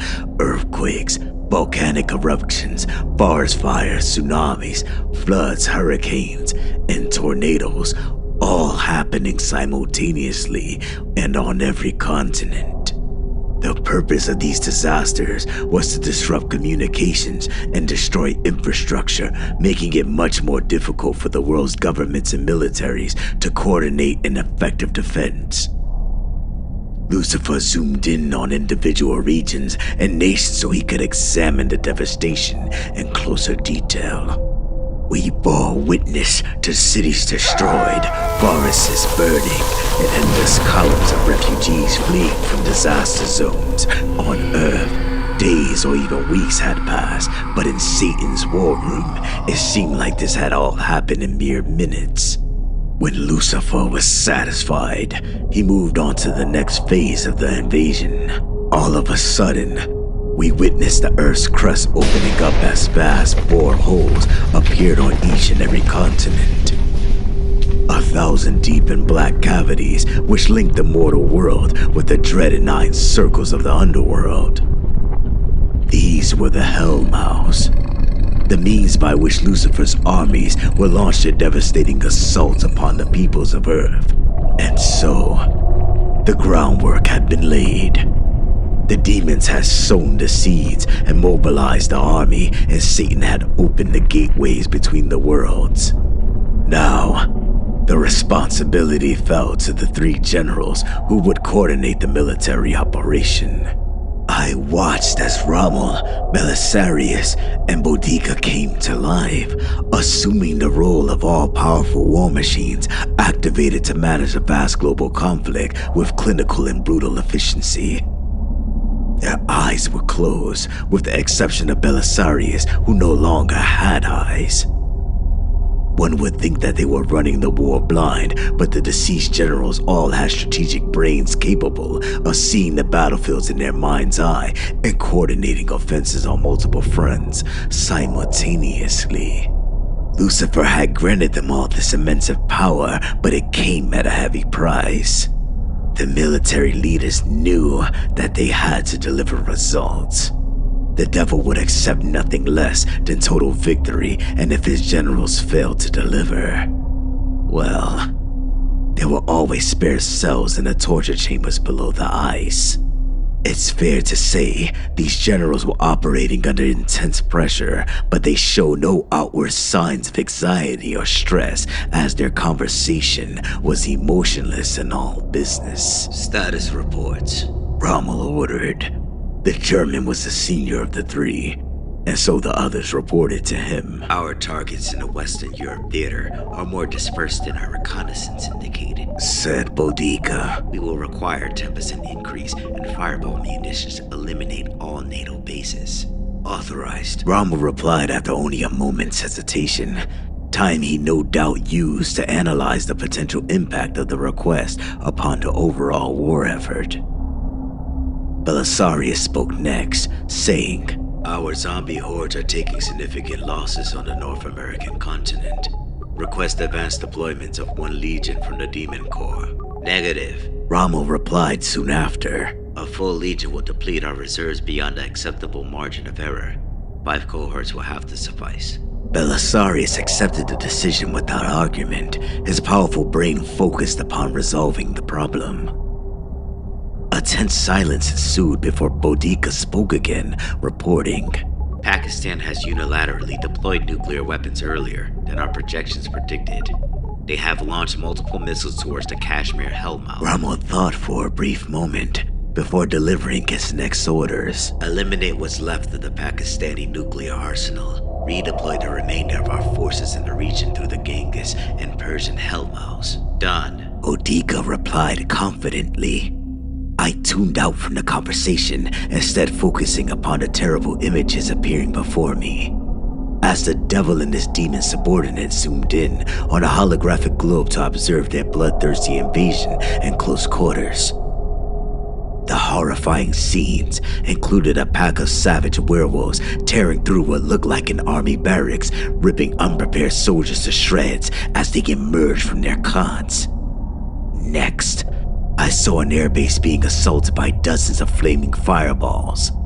The control tower was already ablaze as jet fighters were blown apart by precision targets before they could even take off. Next came images of zombie hordes on the streets of Paris, tearing into civilians and soldiers alike in a sickening bloodbath. 60-foot-tall demons stomping across cornfields and smashing armored vehicles and tanks to pieces with their flaming swords. Winged harpies descending from blood-red skies to slaughter a line of terrified refugees, a mighty kraken pulling a destroyer down to the icy depths with its mighty tentacles, and a horde of sea serpents slithering along a concrete dock and swallowing whole any who stood in their way. And so it went on. Unfortunately, this wasn't the first time I'd seen this genocide play out. Lucifer and his legions had already launched his assault upon multiple dimensions, conquering alternate versions of the Earth and slaughtering countless millions in the process. This invasion plan was tried and tested. Each time I witnessed a bloodbath, I secretly hoped that things would turn out differently, but they never did. Surely the conclusion was inevitable. The 3 generals were facing challenges, but nothing they couldn't handle. Satan's forces had an overwhelmingly advantage over the scattered and divided armies of humanity whose leadership would have been largely wiped out in the first attacks. Lucifer seemed pleased, but his short temper was notorious, as one of my fellow servants would soon learn in the most brutal fashion. The devil was clearly enjoying the sight of humanity being slaughtered in their millions. He always did. But Lucifer enjoyed sustenance and refreshment whilst he watched cities burn. You slave! He suddenly cried out. Bring me meat and mead. Thankfully, the order wasn't directed towards me, but rather the servant who stood to my left. An emaciated young man with bloodshot eyes who looked like he was about to have a heart attack. I felt sympathy as I watched the kid pile up slices of cut meat upon a silver platter and filling a fine goblet with golden ale. I could see his hands shaking almost uncontrollably as he carried the food and drink across the ice-covered floor of the chamber. I'm afraid what happened next was all too predictable. The kid tripped over his own feet while still about 6 feet away from the war table, falling heavily to the floor while dropping the meat and spilling the drink on the ice. Satan's reaction to this mishap was instant and furious. You damn fool! He spat angrily, turning his attention from the war for long enough to punish the transgression. In an instant, the terrified kid had been lifted off the ground by an unseen force, his body briefly hovering in midair before he was flung across the chamber at tremendous speed. I could only look on as the kid's helpless body was pinned against the icy wall of the chamber. He screamed in absolute terror, but a moment later I heard a sickening crack as Satan snapped his victim's spine like it was a twig before allowing his paralyzed body to collapse to the ground. The crippled servant looked up at us with pain and shock in his eyes, trying to mouth a plea for help. Although he was no longer able to speak or move. The kid's body was broken, but he wouldn't die. No one could in hell. But he could still feel pain, of course. Lucifer had punished his slave, and perhaps he'd restore the kid's body later if he was feeling generous. In the meantime, there was still a job to be done. Clean up this mess and bring me what I desire, Lucifer demanded. He hadn't directed his order to anyone specifically, but there were only two of us left now, and my companion was frozen in fear, seemingly unable to move from the spot. I knew it was up to me, otherwise we would all suffer an even worse fate. Working quickly, I scampered across the ice and collected the dropped items in my shaking hands before retreating back to the food table, piling up fresh meat and refilling the goblet. I don't know how I summoned the strength to serve the devil this meal. As I carefully set the plate and the goblet down on the table, Satan cast me a brief glance, glaring through me with his hateful eyes before dismissing me with utter contempt. I bowed my head in submission before retreating to the war table, relieved that I hadn't been crippled or subjected to some sort of perverse torture for the devil's amusement. Meanwhile, the destruction of Earth continued as the war drew towards what seemed like an inevitable conclusion. My lord, Rommel announced. the world's surviving political and military leaders are discussing their final strategy. Asheroth interrupted at this point, speaking for the first time since the beginning of the briefing. Our agents have been working hard, whispering our message in the ears of desperate politicians and generals. I am confident that they will decide to deploy the nuclear option. Excellent. The devil replied with a twisted grin on his lips. You might find it crazy that Lucifer and his minions will actually want the human race to use nuclear weapons and effectively destroy the planet in the process. But in fact, this is all part of the plan. The devil doesn't care if his armies are disintegrated in atomic fires. He can always replace his foot soldiers. There's no shortage of damned souls in the 9 circles, after all. Nuclear apocalypse will do nothing to stop his invasion, but it will hasten the extinction of humanity, which is the ultimate goal. Believe me when I say Satan is quite happy to burn the whole world down just so he can rule over the ashes. I had tears in my eyes and a sickness in the pit of my stomach as I watched the missile launch sites light up across the globe, both from ICBM silos and nuclear submarines at sea. Soon, thousands of missiles rose into orbit before beginning their descent towards their targets. I lowered my head in grief, feeling sure that I was about to witness the death of yet another world. But what happened next was something I never could have anticipated.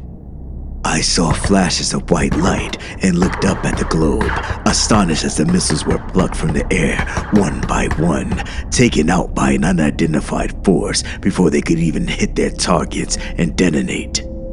It seemed like this development took everyone by surprise as the tension inside of the chamber nearly reached breaking point. A lengthy pause ensued as we all watched the nuclear apocalypse being diverted, and then Lucifer reacted with predictable fury. What the fuck is this? We're having morons done. His tirade was aimed towards his 3 generals, their former confidence now gone as their war plan fell apart in front of their very eyes. The normally unflappable Rommel was suddenly lost for words, his jaw dropping and eyes widening in raw panic. Instead, it was left to Boudica to blurt out a response. My lord, we have followed the protocols to the letter. There's no way we could have predicted this development. Unacceptable. The devil screamed. Will not tolerate failure. In an instant, Lucifer rose from his throne and raised his claw-like hands, summoning fire from thin air and shooting a stream of napalm-like flames towards a trio of hapless generals. The three didn't even have time to flee before the unholy fire engulfed them all, burning their undead bodies in a horrific inferno as their blood-curdling screams echoed off the chamber walls. I knew I could well be next, and so I instinctively dived for cover behind the food table. The devil missed me, but my companion wasn't so lucky. He tried to run, but didn't get far. Lucifer must have seen him out of the corner of his eye, and he fired a ball of white flame, which hit the servant as he ran, burning his skin and flesh in a sickening display. I remained in hiding as Satan remonstrated with his demon lieutenants. How in the hell did this happen? I demand an explanation. Astaroth struggled to come up with an answer, his usual cool demeanor beginning to crack. My lord, this is an unexpected setback to be sure, but there's no need for despair. We can regroup our forces. Suddenly, Minos interrupted, much to his fellow demon's annoyance. My lord, perhaps this is the scenario we previously discussed. It appears to me that Heaven's forces have intervened to disrupt our invasion. Lucifer turned on his subordinate, a renewed fury in his dark eyes as he spat. Lies. He would not dare to challenge me. Either by chance or design, the response to the devil's defiant words was instantaneous. As a thunderous roar filled the chamber and the ice-covered ceiling above us was broken, a vast hole appearing as a bolt of lightning tore through, striking the center of the marble war table and smashing it to a million pieces. The devil roared as he stepped up from his throne and prepared for battle. But a moment later, and a second thunderous bolt struck, lighting up the dark chamber and hitting Lucifer directly, throwing him off of his feet down to the ice. I was astonished by this sudden turn of events, but the battle had only just begun. I looked up as a trio of figures engulfed in white light soared through the newly created hole in the ceiling and descended into the chamber. 3 angelic warriors, each one winged, 12 foot in height, and ferocious looking. They landed in the center of the chamber and emitted furious war cries as they drew their weapons and threw themselves into battle. At their head was a woman with long, flowing blonde hair and a sword of white flames. Behind her were 2 male angels with stern faces and wielding long war pikes with sharpened tips that lit up the darkness. The devil remained on the floor after the lightning strike. I hoped he was dead, but knew this was likely impossible, but he was unable to fight in that moment, so it was left to his demonic lieutenants to defend his inner sanctum. Astaroth and Leviathan soon arose from their seats and began to transform into horrifying monsters. Astaroth rapidly grew in size as horns emerged from his head and his teeth turned into razor-sharp fangs. A flaming sword of red fire appeared in his claw-like hands as he screamed and charged into the fight, meeting the female angel in the center of the chamber as their magical blades clashed. Meanwhile, Leviathan's arms transformed into long tentacles adorned with suckers and hooks, while his mouth became a hideous squid-like beak. He reached out with his left tentacle, taking one of the male angels by surprise as he wrapped his appendage around the angel's vulnerable body, squeezing with immense strength and crushing his screaming victim without mercy.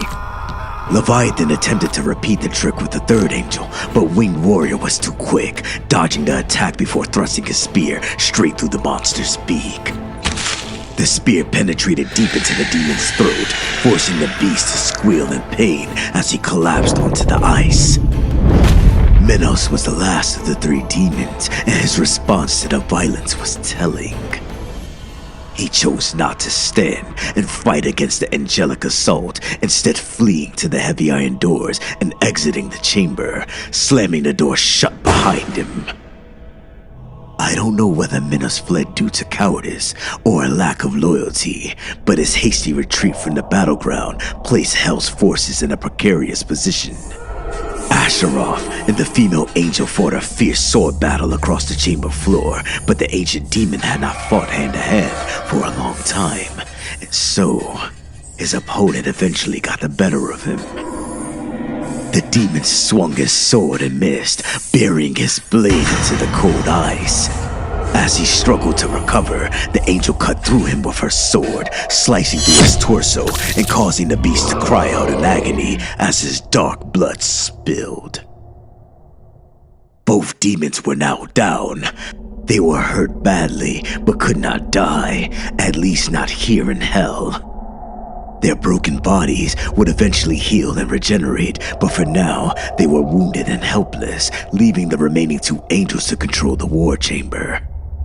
But their advantage was short-lived, as Satan suddenly recovered consciousness and leapt to his feet, surveying his enemies with the hungry eyes of a predator as he unleashed the full extent of his powers.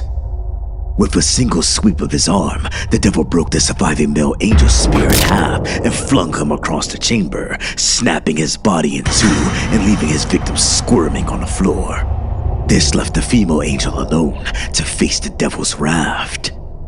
She was strong and fierce, but no match for Lucifer's dark powers.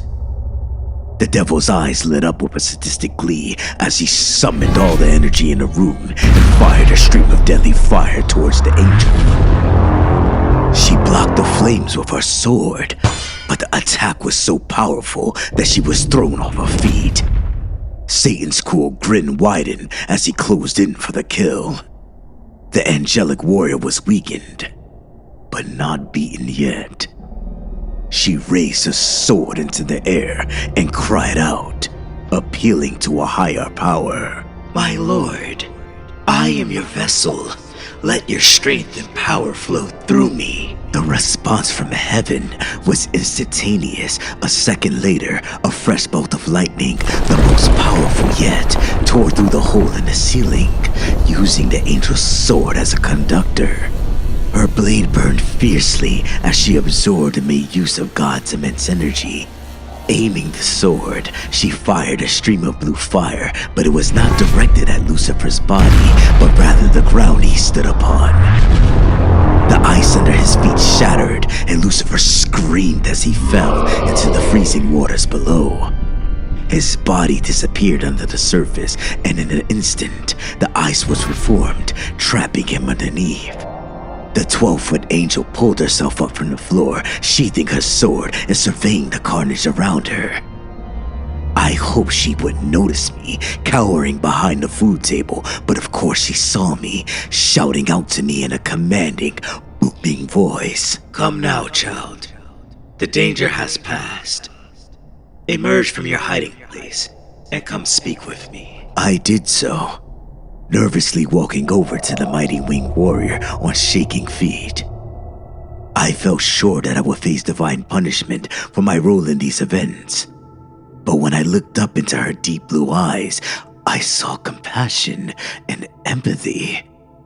Emotions I nearly forgotten during my time in the depths of hell. My name is Ariel, she explained, and I have been placed in command of God's forces in the battle to save Earth from Satan's legions. I was still confused and had so many unanswered questions. I don't understand. I whimpered. This invasion has already played out so many times across the dimensions. I've seen it happen on world after world, and this is the first time you people have intervened. It is true that we've joined this battle late. Ariel answered honestly. Humanity has brought much of this suffering upon themselves through their sinful actions. Still, my Lord will not abandon mankind in their hour of need. We have taken the fight to Lucifer's home turf and given him a bloody nose. The war will continue, of course, but the tide is turning. Look. She pointed towards the holographic globe, now restored above the shattered and empty war table. Ariel was able to zoom in to show live scenes of the battlefields across the earth. I saw many images which cheered my aching spirit. Hordes of zombies suddenly dropping dead on city streets, fireballs exploding harmlessly in midair, sea serpents retreating back into the waves, and once mighty demons fleeing in terror, stomping across ravaged lands before descending back into the hellmouths. The surviving human defenders seemed astonished by this extraordinary turn of events, but soldiers and civilians soon began passionate celebrations at their unexpected victory. Few on Earth 217 would ever know how close they come to total annihilation. The tears I shed this time were those of joy. But there was still one important question on my mind. Ariel looked upon me with sympathy in her eyes, as if she anticipated what I was going to ask. What would happen to me? I whimpered. Will you take me out of here? Deep down, I think I knew the answer I was going to receive, but I guess it was worth a shot. However, I swore I could hear regret in Ariel's voice as she replied, Alas, my child, this is beyond my power. You are a sinner, and there is still a price to be paid. But perhaps you could take solace in knowing that the fight back against Lucifer's evil is at hand, and nowhere is safe for him now. Not even here. It did warm my heart to know that there was still at least a glimmer of hope, and suddenly I knew what I had to do. My selfishness and lack of compassion for others had brought me to this place, but now I realized I was part of something much bigger than myself. I want to help, I said confidently whilst looking up into the mighty angel's blue eyes. I want to play my part in this war, no matter how small it is. Ariel smiled before replying. Very well, child. You have an important story to tell and a vital message to deliver to the mortal plane. I will permit you to do so, in the hope that this will assist our righteous cause. And so here it is. My story, for what it's worth. Many will refuse to believe my account and will not heed my warning, but I think some will realize what is coming and will make the necessary preparations, both practical and spiritual. This war's far from over, and in the end, every Earth in the multiverse will have to face the threat of Hell's invasion. But humanity is not alone in this fight, and with heaven's help, we can prevail. My own fate is unclear. It is highly likely that the devil will punish me for my transgressions, but he will never break my renewed spirit. And if your sinful past brings you to Hell's 9 circles, please know that you'll have at least one ally amongst the millions of lost souls. Godspeed, my friends.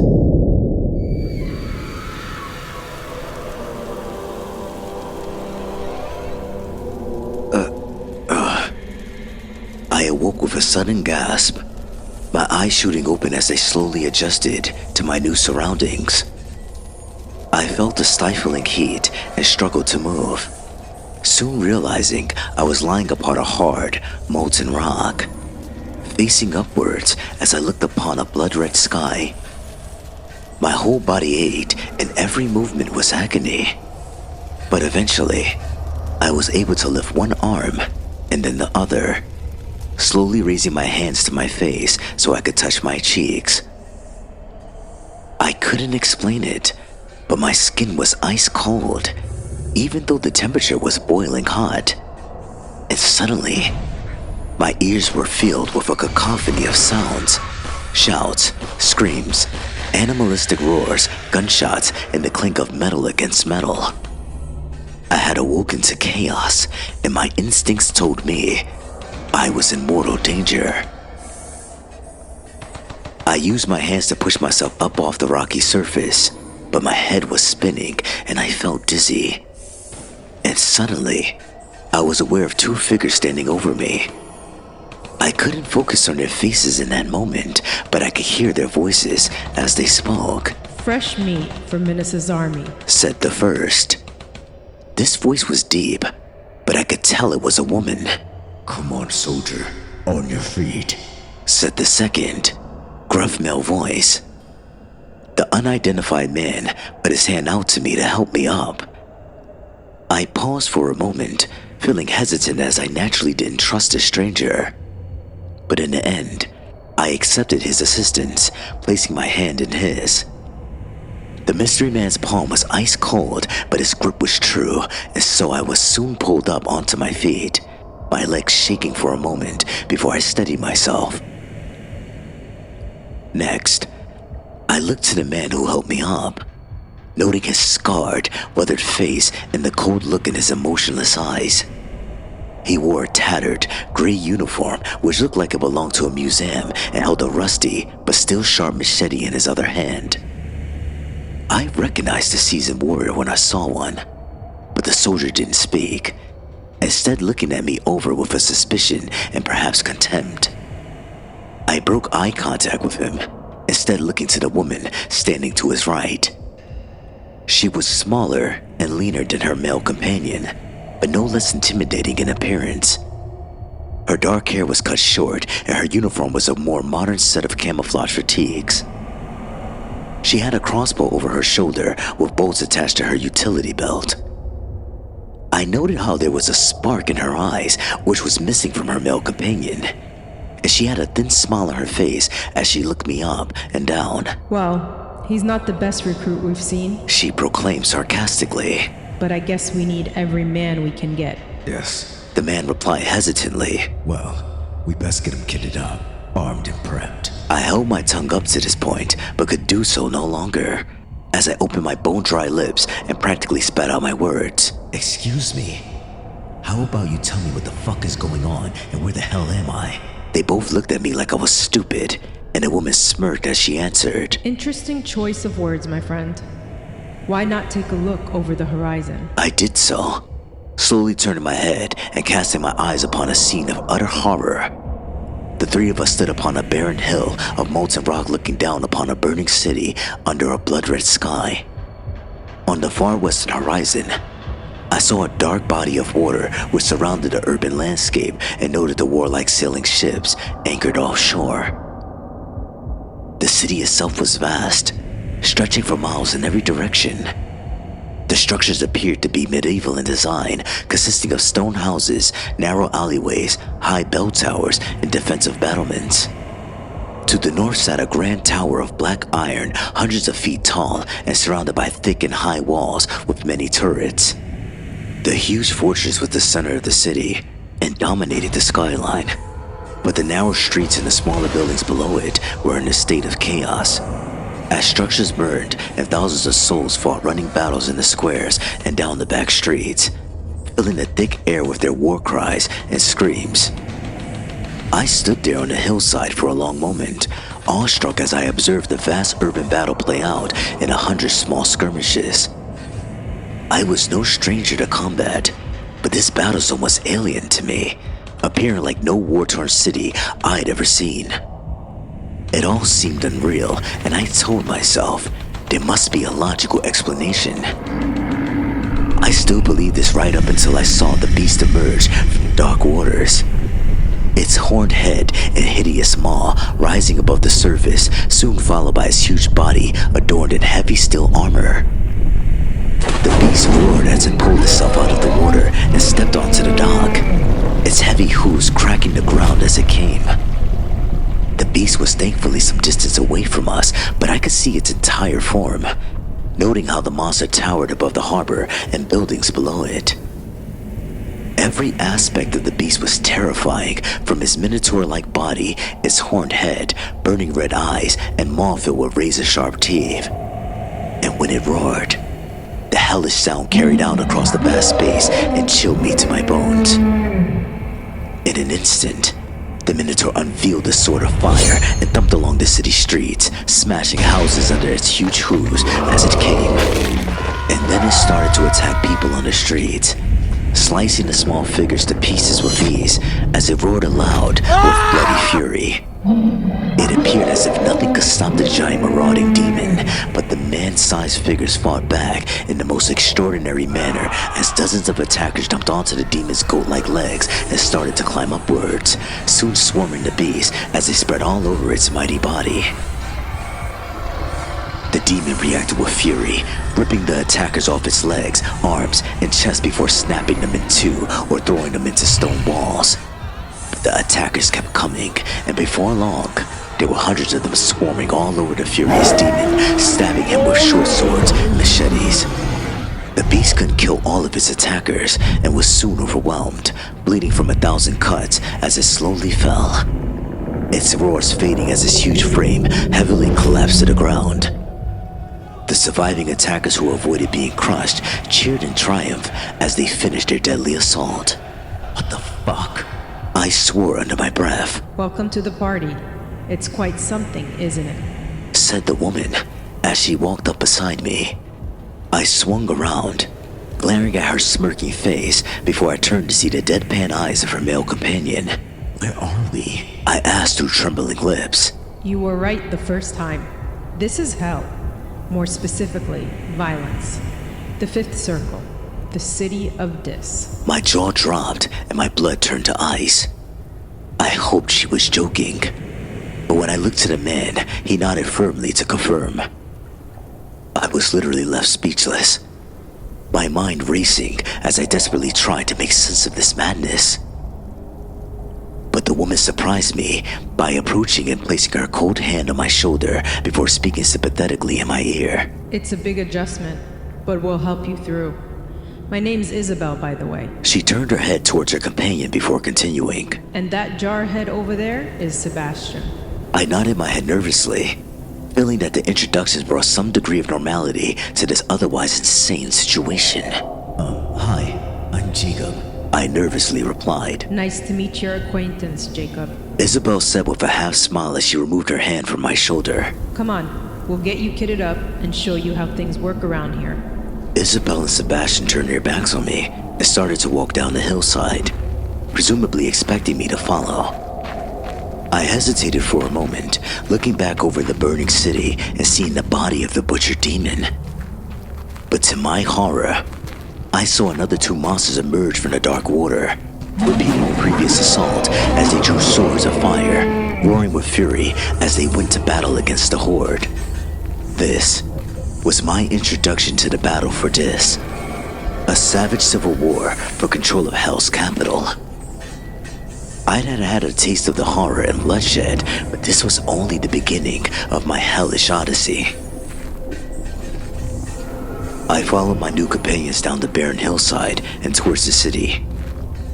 I was still in a daze, unable to believe that any of this was real, and still holding out for hope that I was experiencing a vivid nightmare or hallucination. But all the details persuaded me otherwise. From the stifling heat, the blood-curdling screams, and the foul stench of burning flesh and creeping death. But it only got worse as we progressed down the dirt path. I saw the spikes driven into the hard ground on both sides of the pathway. But it was only when we got closer that I realized the horrifying truth. Each spike was adorned by a severed human head. There were dozens of impaled skulls stretching for the best part of a mile. All were in varying states of decomposition, but I noted how their eyes remained open and staring out towards us, and their mouths were trapped in silent screams. My jaw dropped and I felt a sickness rising from the pit of my stomach. I spent a lot of time on the front line and had witnessed some appalling atrocities, but this was an act of medieval brutality. I didn't want to look into the faces of the dead men and women, but couldn't help myself, as I was mesmerized by the sheer horror of the spectacle. But there was something else.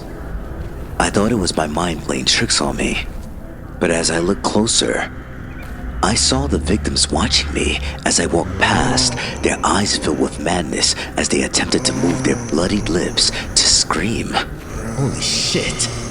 I cried out in dismay, stopping in my tracks as I did so. Isabel turned to face me, frowning as she offered an explanation. Deserters, She said coldly. Minos and his enforcers don't take kindly to dissent within the ranks. Don't feel sorry for them. They got what they deserved. I was shocked by her coldness, but also baffled. Their eyes are moving. These people are still alive. Isabel shrugged her shoulders before replying. Technically speaking, we're all dead already. You get a physical body when you arrive here, but only the one. They'll burn you, mutilate you, chop off your head, but there's no release, no end to the pain. Even if your physical form ceases to exist, your damned and disembodied soul will still inhabit this hell for all eternity. She paused briefly, perhaps for dramatic effect, before continuing. Sometimes you can hear their voices in the wind, mad laughter and insane ramblings, the product of demented minds. I stared at her for a long moment, and the cold chill running down my spine as the terrifying implications of her words hit home. Next, I looked at Sebastian in desperation, hoping for some reassurance from the giant man of few words. But all I got back was a hard stare and an uncompromising order. We need to keep moving. He said sternly. I didn't think it was wise to go against this veteran soldier, but I reached the end of my tether, experiencing a fiery defiance as I spoke out. No. This is bullshit. I'm not taking another step until you people tell me the truth. What the fuck are we doing here? Sebastian's response surprised me, because he bellowed laughter before he spoke. We're doing what we've always done, soldier. Fight somebody else's war. I turned to Isabel in confusion, noting her intense expression as she spoke with an urgency in her voice. Listen, Jacob. I'm only going to explain this once. We don't have time for malingerers, so you need to get your shit together and start pulling your weight. This is hell, and we are at war. Our leader is Minos, Hell's gatekeeper and former lieutenant of Lucifer. Minos long served as the recruiter for Satan's armies, but no more. He's risen up against the devil, and now all 9 circles are in bloody chaos. But Hell's politics don't mean a damn to us. We're doing what soldiers have always done, fighting for our comrades and watching each other's backs. I shook my head, breaking eye contact with the woman as I looked back up at one of the severed heads, focusing upon his crazed eyes and watching as his dark pupils dilated. Am I going to end up like him? I whispered fearfully. You might do, Isabel answered with brutal honesty. but that's the worst case scenario. Believe it or not, there's still a glimmer of hope for us. It's a long shot, but there's a way out. I noted the slightest of sparks in Isabel's tired eyes, and it did give me hope. I wanted to ask more, but she cut me off before I could speak, saying, You'll find out the details soon enough. But right now, we need to get back to camp. We don't want to wait for Minos' enforcers to come looking for us. Believe me. With that, she turned and started marching briskly down the hillside with Sebastian striding beside her. I took one last look at the mounted skulls before lowering my head in shame and disgust. And then, I continued to follow my companions, realizing that they offered my best chance at survival in this deadly hellscape. I was sweating profusely by the time we descended the hill, as the temperature seemed to increase the closer we got to the ground level. And the ground we walked upon was so hot that I could feel the soles of my feet burning, even through the heavy boots I still wore. I thought about commenting on this to my companions, but soon reconsidered. Eventually, we reached a large camp located on the outskirts of the vast medieval city. I was not impressed by the ramshackle base, which consisted of a collection of dirty tents and a mob of poorly disciplined soldiers who all appeared unmotivated and exhausted. I observed the rabble who stood or sat amongst the tents, noting the dead and empty expressions upon their faces as they kept their heads firmly down. I noted how their often tattered uniforms were an odd mixture from throughout history. Everything from the tunics and bronze armor of the Roman centurions to modern and camouflage combat fatigues. I guess that these men and women were soldiers who had fallen in battle throughout history before being dispatched here to hell. This gave me pause for thought. In the short time since my arrival in Dis, I had little opportunity to consider the circumstances of my death. I tried to think back, but found there was a gap in my memory. The likelihood is that I was killed instantly in combat, either in an IED attack or artillery bombardment.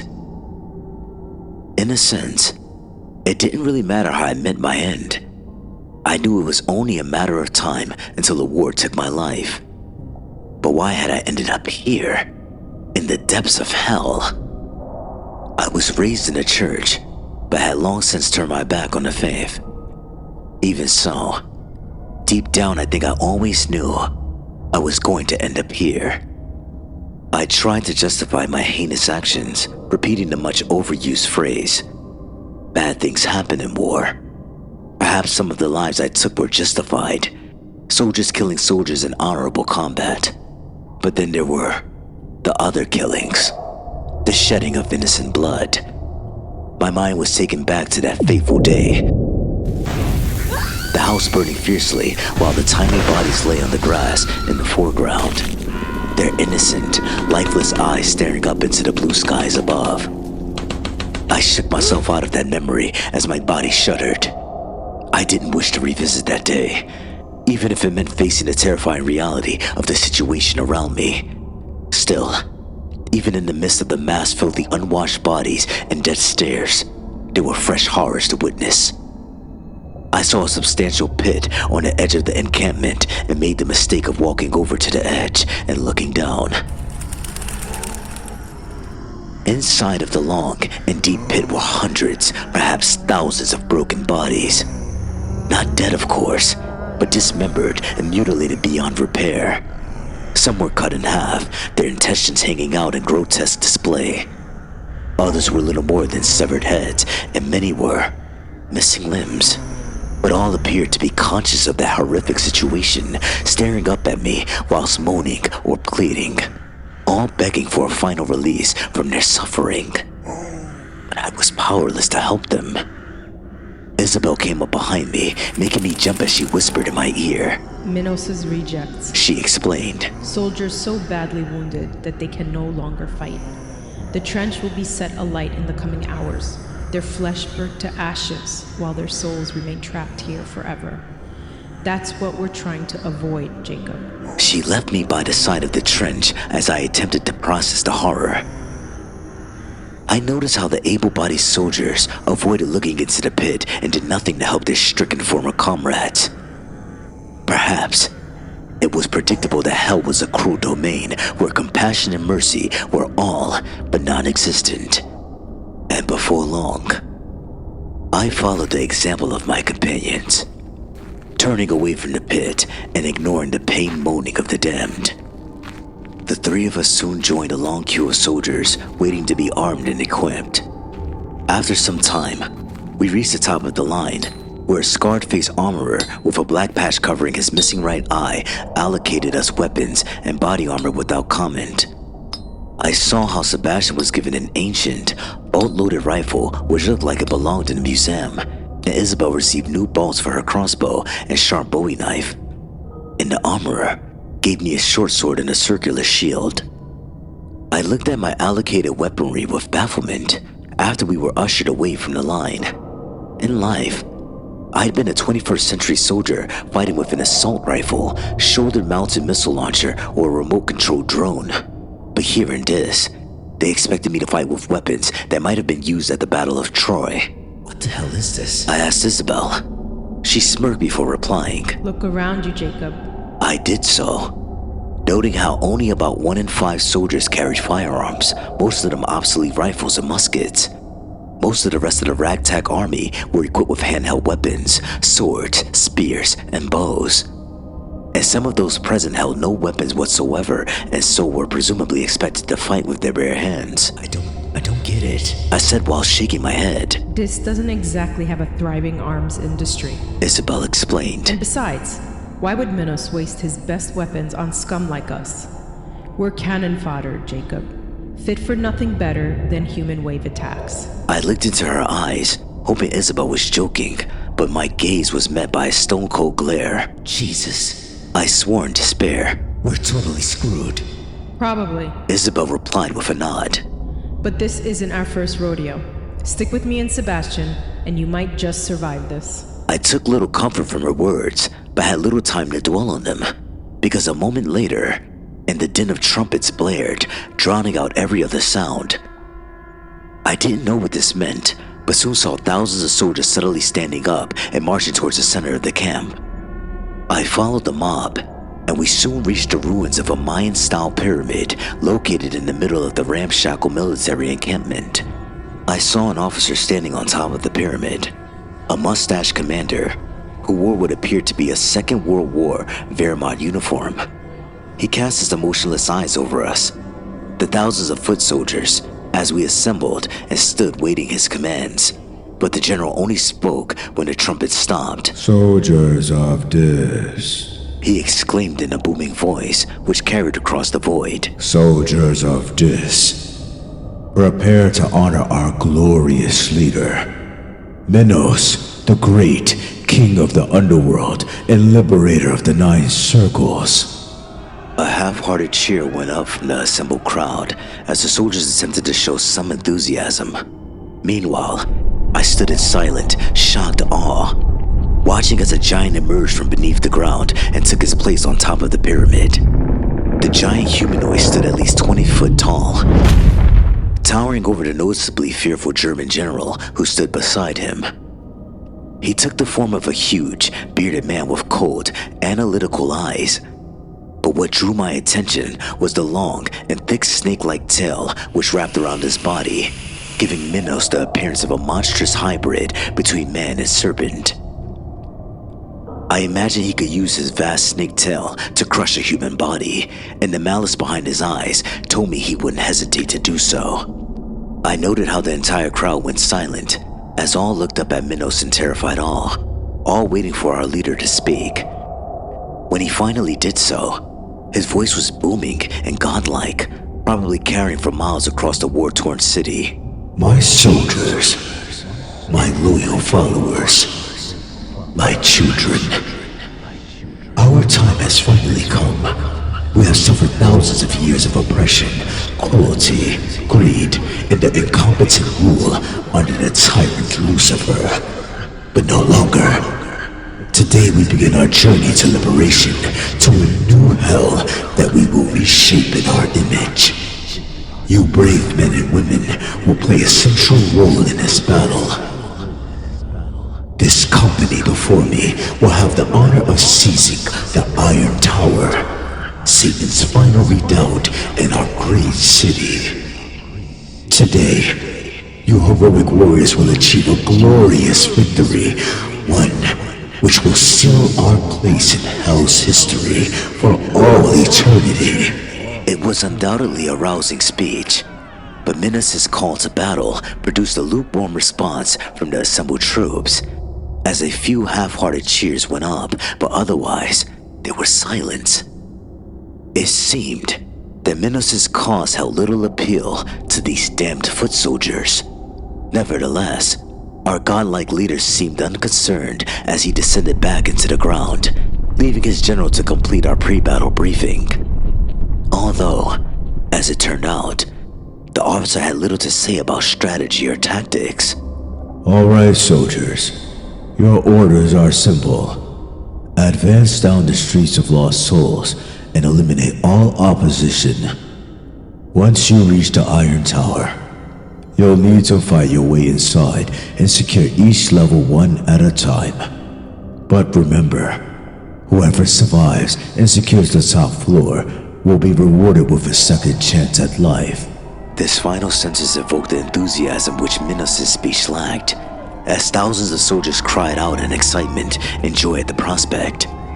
When the shouting died down, I turned to Isabel in search of an explanation. That's what we're fighting for? She said with a sly grin. Fuck Minos and his crazy rebellion, and fuck Lucifer and this hell. If we make it to the top of that tower, we get reincarnated, sent back to Earth with a new body where we can start over. That's what every one of us desires more than anything. This is our incentive. I nodded my head as I finally understood. This war wasn't being fought for us, but it presented a once-in-an-eternity opportunity to escape from hell and to return to the mortal plane where we could correct the mistakes we made during our first lives. This was a cause we're fighting for. With our orders delivered, our company surged forward, leaving the encampment and advancing into the city. In truth, we were more like a mob than the disciplined army, and I had no idea who was in command. Instead of an ordered advance, thousands of dead soldiers armed with an assortment of weapons piled down the narrow avenues and twisted alleyways of Dis. With the crimson sky above us and the sound of distant battles and disembodied screams in our ears, we continued our chaotic invasion despite the stifling heat until our disorganized force pushed through a barricade. Climbing over the barriers and past a collection of bizarre orc-like creatures with thick leathery skin. There were a dozen of them in total, each one facing forwards and manning heavy machine guns aimed out towards a seemingly empty avenue.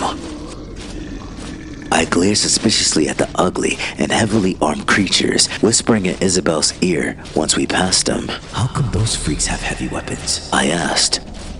I swore the woman winced before she answered under her breath. They have their purpose. You'll see soon enough. Shortly after crossing the barricade, we reached what I guess was the aforementioned Street of Lost Souls, a wide avenue of tall stone houses on each side. I looked up to the darkened windows and high rooftops, soon realizing we were very vulnerable to ambush. But my comrades seemed unconcerned about this potential threat, and our advance continued unabated. At the far end of the long street was our objective, the so-called Iron Tower of Dis. The ugly metal structure dominated the skyline, towering above every other building and casting a vast shadow over the vile street. I noted how the tower was surrounded by a high stone wall with thick metal gates that remained firmly shut. We had no siege weapons that I could see, so I was left to wonder, how were we to get inside? This was a problem for later, because all hell was about to break loose on the street. I froze when I saw movement out of the corner of my eye, turning in time to glimpse a dark shadow darting across the rooftop above me. Soon there were others, their darkened figures appearing in the windows all around us.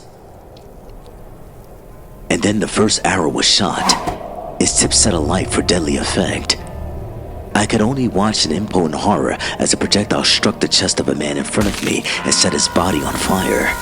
The soldier screamed in agony as the flames engulfed him, and many more flaming arrows soon followed as shadowy archers emerged from the windows and the rooftops, firing down upon us like we were fish in a barrel. Ambush! Came the cry. I cursed, taking no satisfaction from the fact that I predicted this development, instead wondering why the hell this had been allowed to happen. Worse still, I had no means of fighting back, and so could only use my shield to parry the arrows whilst I took cover. I saw Isabel and Sebastian both drop down on one knee, cynically but effectively, using the burning bodies of their comrades for cover as they returned fire towards the buildings. My eyes scanned the street as I witnessed multiple soldiers struck down, their bodies burning fiercely as they squirmed in total agony on the cobbles. Some attempted to flee back towards the camp, and that's when the machine guns started firing, adding to noisy chaos as they cut down the retreating troops. It seemed this was the purpose of the orcish monsters we'd observed at the barricade. Their ruthless elimination of deserters meant we only had two choices: stand and die, or fight our way forward.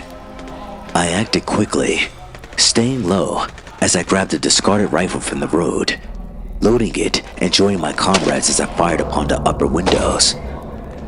Our force took horrific casualties, but by sheer strength of numbers, we succeeded in beating off the attack, firing upon the archers until they all either fell or withdrew.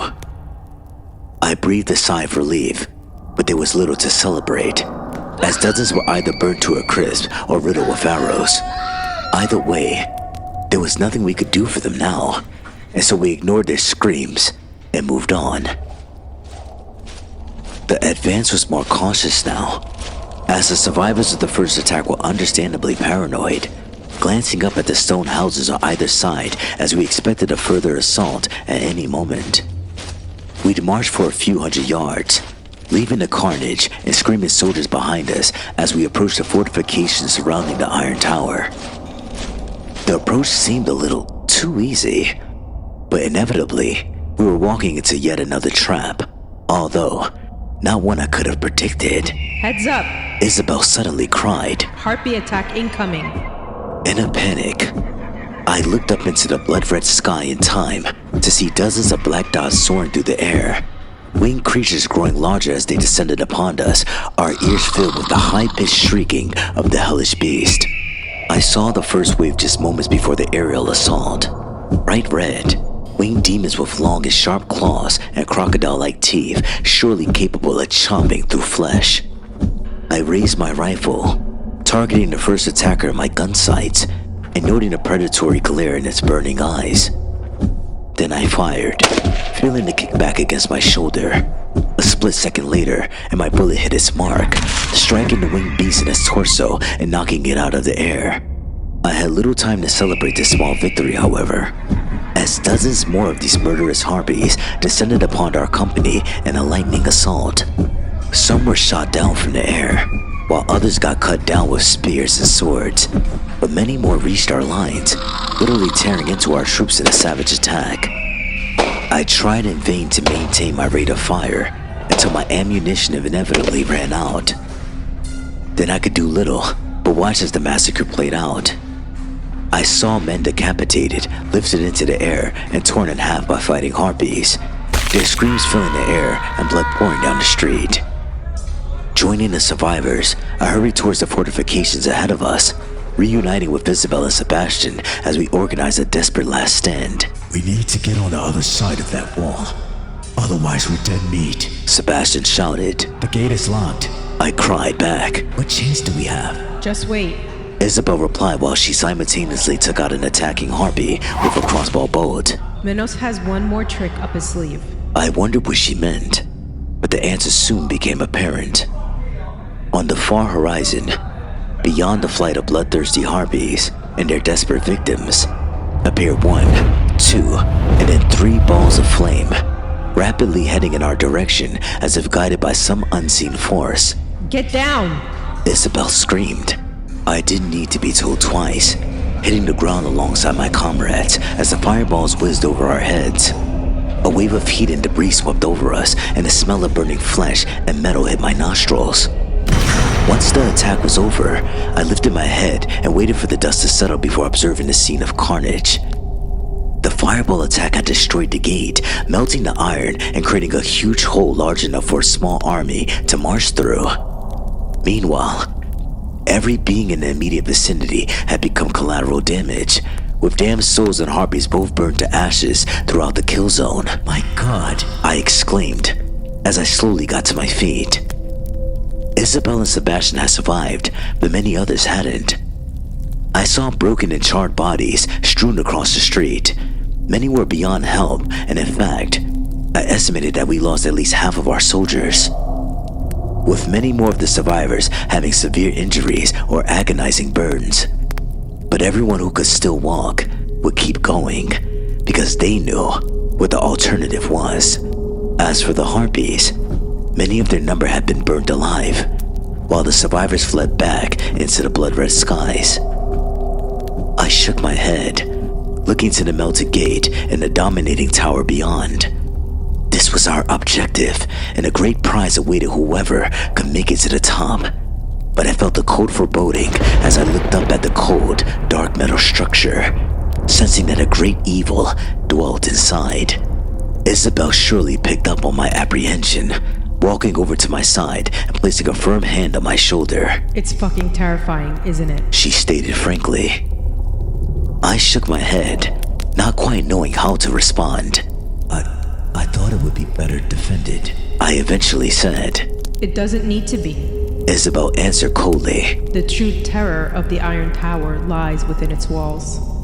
I turned to face her, seeing a fear in her eyes that I hadn't witnessed before. Next, I looked to the ever-silent Sebastian, but even his hard exterior seemed to melt away in the shadow of this vile structure. I took a deep breath before asking my next question. We fought against monsters and survived. What more can they throw at us? Isabel scoffed before replying. You have no idea, Jacob. Hell isn't all demons, zombies, and monsters. The true horror is in here. She pointed at her head before continuing. The tower is like a living entity. It has the power to delve into your soul, to dig out all the darkness, all the primal terrors buried deep within your psyche. It might sound like a cliche, but all your worst nightmares will come true once you step inside. That's the dark magic of the Iron Tower, the evil we must fight to get home. I glanced back at the wicked structure, creaking my head so I could see all the way up to the ugly spire at its summit. I didn't wish to look upon the tower, as the mere sight provoked a sickening terror within me. But yet, I couldn't avert my gaze as I stood frozen on the burning, blood-stained cobblestones. Let me tell you something, Jacob. Isabel continued, although I didn't turn to face her as she spoke. Sebastian and me, we've been down this road many times. This isn't the first time we've fought our way down this street, but we've always chickened out at the last moment. Not this time though, right, Sebastian? No, not this time. Sebastian replied solemnly. The two of us have made a pact. We can't stay in this any longer. It doesn't matter what horrors we'll face or that our odds of survival are low. We're going into the tower and taking our chances. She paused, pointing back at the host of soldiers standing behind us. I don't expect many volunteers from this lot. Most don't have the balls to go through with it. But you, Jacob, I'm taking a leap of faith here. But I think you might have the stomach for this fight. Sebastian and I could sure use a good soldier like you to watch our backs. Still, it's your choice, my friend. Either you stay here in this and spend all eternity fighting Minos' war, or you come with us and take a chance at winning your freedom. So what do you say, Jacob? I heard the vulnerability in her voice and realized she was terrified of what lay ahead. This doesn't bode well, and my instincts told me to run for the hills. But where could I go? I looked back towards the company of dead soldiers and the scene of the suffering, devastation, and bloodshed on the street beyond. Looking further, I saw the war-torn city, noting the screams, the howls, and the many fires burning throughout the ruins of Dis.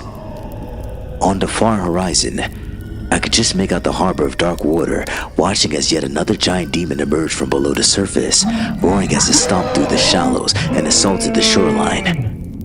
I came to a stark realization in that moment. I didn't want to stay in this circle of hell. I couldn't stay here. The Iron Tower promised psychological tortures that I could not imagine, but if there was even a slim chance at making it home, I had to take it. Turning back to face my companions, I nodded and firmly said, I'll do it. With you guys. Good boy. Isabel replied before pointing toward the destroyed gate. Well, gentlemen, there's no time like the present. Taking a deep breath and dismissing my fears, I took a step forward alongside my comrades. We slowly and cautiously approached the smoldering remains of the Iron Gate, but developments on the street added an extra impetus. We all heard the thunderous roar from above, looking up to see an alpha predator emerging from the clouds. A winged monster which dwarfed the fleeing harpies in size and ferocity. Oh God! Isabel exclaimed in terror. It's him! I watched for a moment in awestruck horror, observing a huge jet-black dragon rapidly descending upon us, his red eyes burning with pure hatred as his vast wings flapped furiously. Run! Damn it! Isabel screamed. I paused for only a moment, watching as the dark dragon spat out a stream of blue fire, engulfing the company of soldiers who stood behind us, their flesh burning as their agonizing screams filled the air. I turned and ran for all of my worth, joining Sebastian and Isabel as we sprinted through the demolished gate, and the dragon's horrific roar rang in our ears. Charging across the courtyard, we frantically searched for an entrance into the tower. It wasn't a door as such, but rather a swirling vortex of black and red at the tower's base. The portal was far from inviting, but it was our only chance of escape from the winged monstrosity pursuing us. So, the three of us ran towards it, Sebastian jumping through first as his body disappeared into the vortex.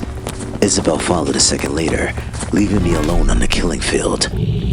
The huge dragon was right above me now, its hideous roar deafening me, as I smelled the foul stench of burnt flesh from its gaping maw. Next came the fire, the napalm which set the ground behind me alight. My clothes were burnt and my skin was singed, but I didn't think I'd make it.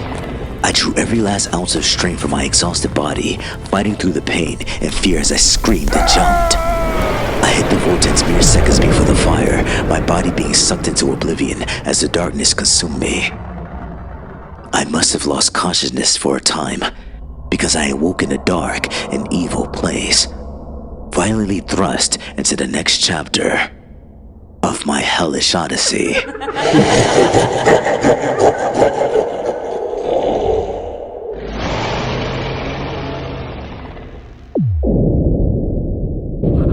It took me a while for the circumstances of my death to come back to me. The memory was thrust back into my conscious mind during our descent into a swirling vortex at the base of the Iron Tower. As my companions and I escaped from one hellscape, only to be plunged into another. The end of my mortal life came during one wet and miserable afternoon on a war-torn battlefield in Eastern Europe. At the time, my platoon was deployed along a supposedly quiet section of the front, and I guess I got complacent. I recall being soaked to the skin as I trudged through the mud and scanned the gray horizon. I took a step and heard a sudden ominous click underneath my boot. A cold terror ran through my veins as my brain just had enough time to process what had occurred. A second later, the landmine I'd unwittingly stepped upon detonated. My last conscious feeling was one of intense heat, and then I was blown to Kingdom Come. And the next thing I remembered was waking up in hell, thrust into yet another bloody war, although in this realm, the battles are fought between demons and damned souls rather than human soldiers and their high-tech weapons. What can I say about this? The ugly, war-torn city where they sent me. The fifth circle is violence, and this is its capital. This is where most dead soldiers and generals end up. That's not to say there aren't honorable soldiers who fought for righteous causes. The old saying is true. War is hell. The bloodshed and violence changes a man. It corrupts his soul and forces the mark of Cain upon him. And in the end, few, if any, escape unscathed. You can't die in hell, but you can suffer. They can blow your body apart, chop your head off your shoulders, but the suffering never ends. When I awoke in the afterlife, I was instantly confronted with the true horrors of this. Experiencing the foul stench of death, seeing the medieval city burn under the flames of thousands of fires, and witnessing towering demons and bloodthirsty harpies tearing lost souls to shreds. I suppose I should count myself lucky that I met two DIS veterans who took me under their wing. I knew little about Sebastian and Isabel, two damned souls who died in past wars before being dropped in the terror-filled streets of DIS. It was Isabel, the mysterious Amazon-like warrior, who explained the origins of the conflict. Minos was the gatekeeper of hell and former recruiter of Satan's army. But the serpent-like demon had revolted against Lucifer in an attempt to take control of the underworld and 9 circles. We were conscripts in Minos' ramshackle army, essentially serving as cannon fodder in the vicious battle for control of DIS. The press gang souls we served alongside had little loyalty to Minos or his cause. They fought for one reason only: the chance of freedom. Our demonic overlord had made a promise to his soldiers. More than anything, Minos wanted control over the Iron Tower, the tall and dominating monolith which was key to the entire Fifth Circle. If we would capture the tower and reach its summit, our master would give us a second chance at life and facilitate our return to the mortal plane. As far as we were concerned, this was a prize we're fighting for. But of course, there was a price to pay, and it was a heavy one. The 3 of us literally leapt into the vortex, which marked the entrance to the Iron Tower as our former comrades burnt in an unholy fire behind us. I must have lost consciousness during the chaotic transition because I awoke on a cold floor within a dark, windowless chamber dimly lit by torches burning on the black and featureless walls. My companions were standing above me. Sebastian with his huge bulky frame blocking out the dim light, remaining silent as always as he looked down upon me with piercing eyes. To his right was Isabel, a thin smile on her dry lips as she no doubt planned to say something clever or sarcastic. The woman exerted confidence on the surface at least, but in reality, I could see fear behind her wide eyes. Sebastian offered me a hand and helped me to my feet, while Isabel whispered in my ear, Welcome to the Iron Tower, Jacob. Now the real fun begins. I ignored her attempt at humor as I surveyed our grim surroundings. The darkened chamber was small and tight, appearing to be an entryway to whatever lay inside the twisted tower. I noted the steel doors ahead of us, marked by strange and disturbing symbols. From the other side of the door, we could hear the muffled sounds of a deep voice which seemed to be leading some kind of prayer. The heavy door was shut, and I didn't want to imagine what was occurring in the next room. But the door was the only way out of the chamber we currently occupied, and we had to move forward.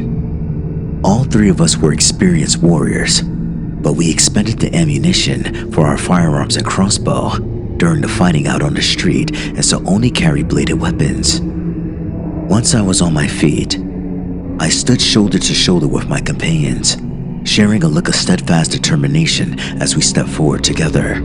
We stand and fight together, no matter what, said Isabel, as she reached down for the ivory handle and slowly pushed the heavy door open.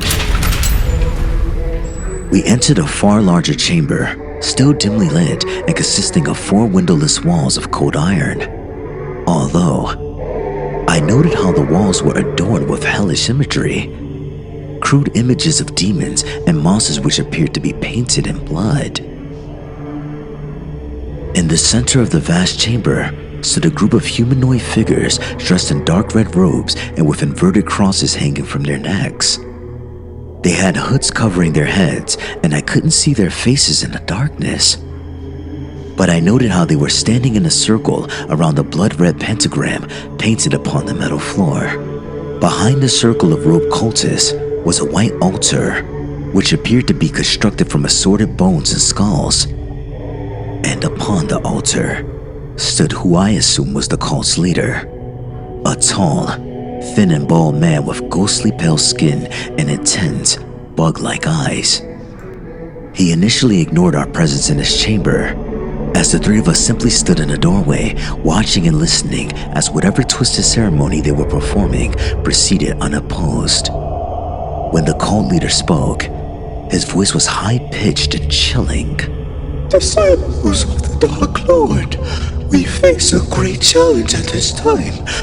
War has come to our Lord's unholy kingdom, and the arch-traitor is laying siege to our most twisted and wretched stronghold. But we will not abandon our faith, even as the most horrid beams of light invade our darkest places. We, the loyal servants of Lucifer, must stand tall and make the sacrifices we need to obtain victory. He paused, turning his head and shouting to yet unseen cultists behind him. Gods, bring out the prisoner. We continued to watch in shocked awe as a pair of rogue cultists emerged from the shadows, dragging a naked and emaciated prisoner along the ground behind them. Once they came closer, I noted how their prisoner bore the signs of torture on his damaged body, with deep scars and broken bones clearly visible. I also noticed how he didn't fight or scream as they dragged him out. I guess the poor bastard was so beaten down and defeated that he could no longer resist. I was sickened by the display and instinctively stepped forward to intervene, but it was Sebastian who stopped me as he placed a firm hand on my arm and shook his head as a warning. The pair of cultists dragged their victim into the center of the pentagram, unceremoniously dumping his frail body on the cold metal floor before joining a circle of cultists which surrounded him. Our Lord of Darkness, we offer this sacrifice in humility and fear. May his impure blood give you strength to crush your enemies and restore your absolute power over the 9 circles. The naked man in the circle looked up in that moment. His bloodshot eyes filled with terror as he desperately searched for any chance of escape, but he found none. A moment later, and all the cultists simultaneously withdrew daggers from beneath their robes as they advanced menacingly towards their intended victim. The man screamed and tried to get up on his feet to fight, but he was too weak and soon overwhelmed. I grimaced as we watched the cultists repeatedly stab their defenseless victim. My ears were filled with the sickening sound of blades cutting through flesh and the muffled screams of their victim. His agonizing cries growing ever weaker as he slowly gave up the fight. The blood flowed across the metal floor, and I swore I could see the pentagram burning like it was absorbing the victim's life force. But the tortured soul could not die. This was hell after all, and he was condemned to suffer here for all eternity. His body was a bloody mess by the time the cultists ended their savage attack and withdrew their blood-stained knives. The unfortunate victim continued to whimper on the cold floor, bleeding from dozens of deep stab wounds and begging for his agony to end. And then, the pale-faced cult leader spoke, his chilling voice echoing throughout the iron chamber. Ashes to ashes, dust to dust. Let it be so. With that, he raised his bony hands above his head and evoked some kind of black magic, summoning fire as if from thin air. My companions and I looked on in awestruck horror as a fireball was formed. A burning orb which hovered over the cultist's head before he thrust it forward with the mere swipe of his left hand. And suddenly, the fireball soared through the air and hit the helpless victim, engulfing his broken body in an unholy fire. The man screamed one last time before his body was burnt away, dissolving into ashes in front of our eyes. With the sacrifice made, the pentagram was consumed by a circle of white flames, which burned fiercely as Lucifer apparently absorbed the victim's soul. And even though his physical body was reduced to cinders, we could still hear the victim's disembodied screams echoing throughout the chamber, as his eternal suffering had surely reached a whole new level of savage horror.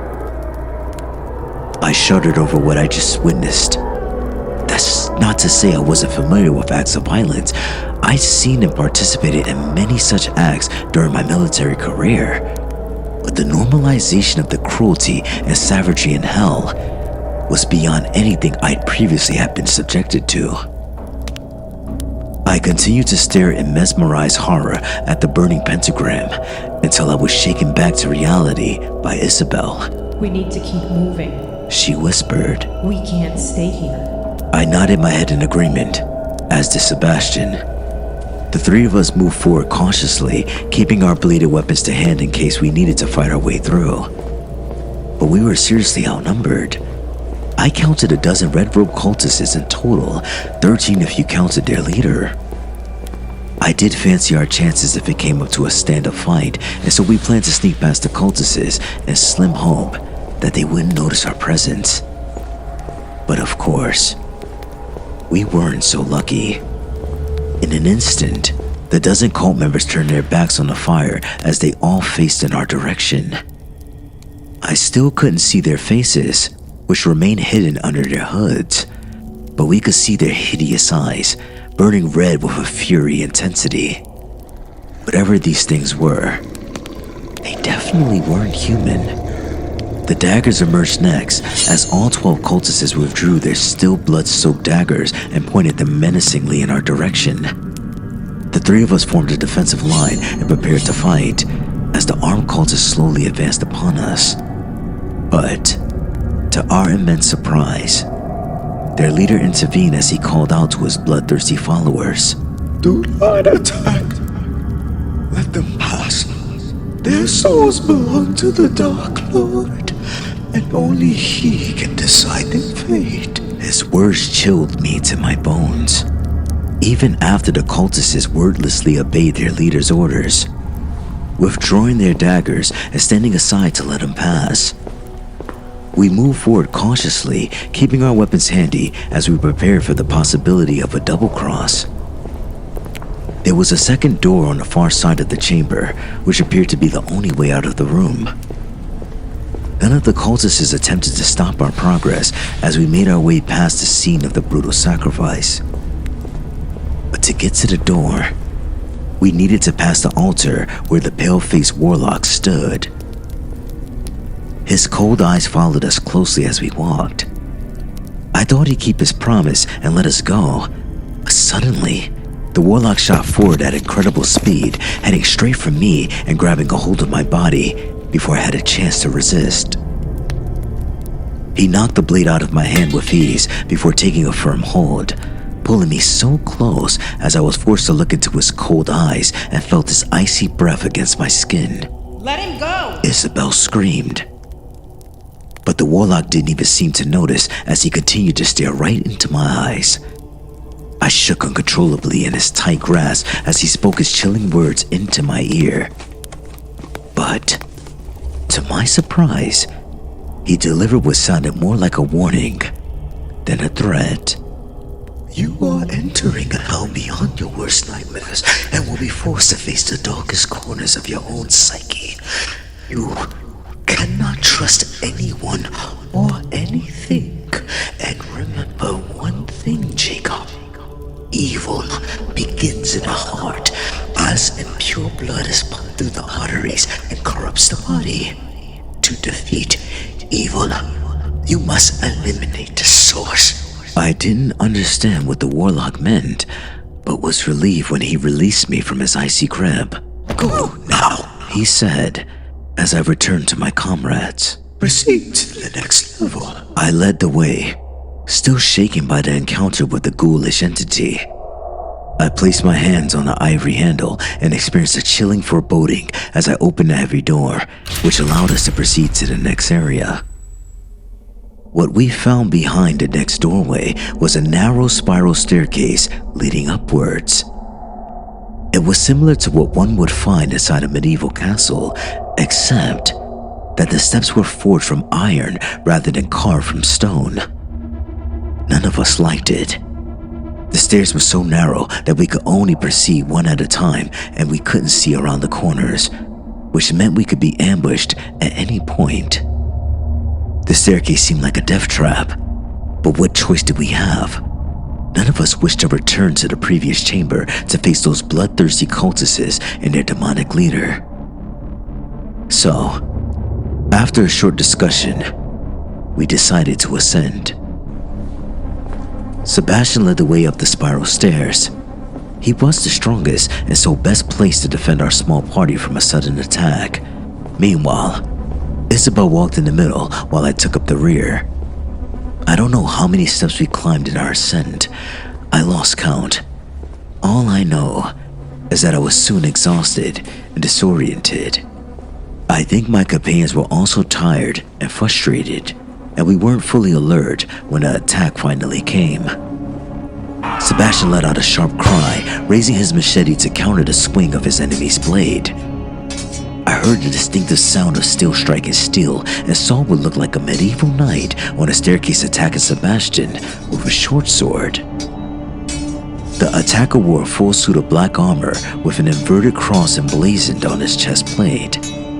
He wore a helmet which covered his face, but I could see his eyes through the visor. Eyes which burnt a demonic red. He screeched like a banshee as he swung his sword, and Sebastian struggled to defend himself as he desperately parried the attacks. Unfortunately, both Isabel and I were unable to help our comrade because the staircase was too narrow. but I would have problems of my own before too long. I heard the heavy stomping of footsteps behind me, turning just in time to confront the second attacker. Yet another dark knight charged up the stairs towards me. He was clad in the same black armor and seemed identical to the first attacker. His red eyes burned with a fiery intensity, and he let out a hellish wail before thrashing out with his sword. I reacted on instinct, using my own blade to block the attacker's sword, but the sheer force of the attack knocked me off my feet as I tripped on the steps.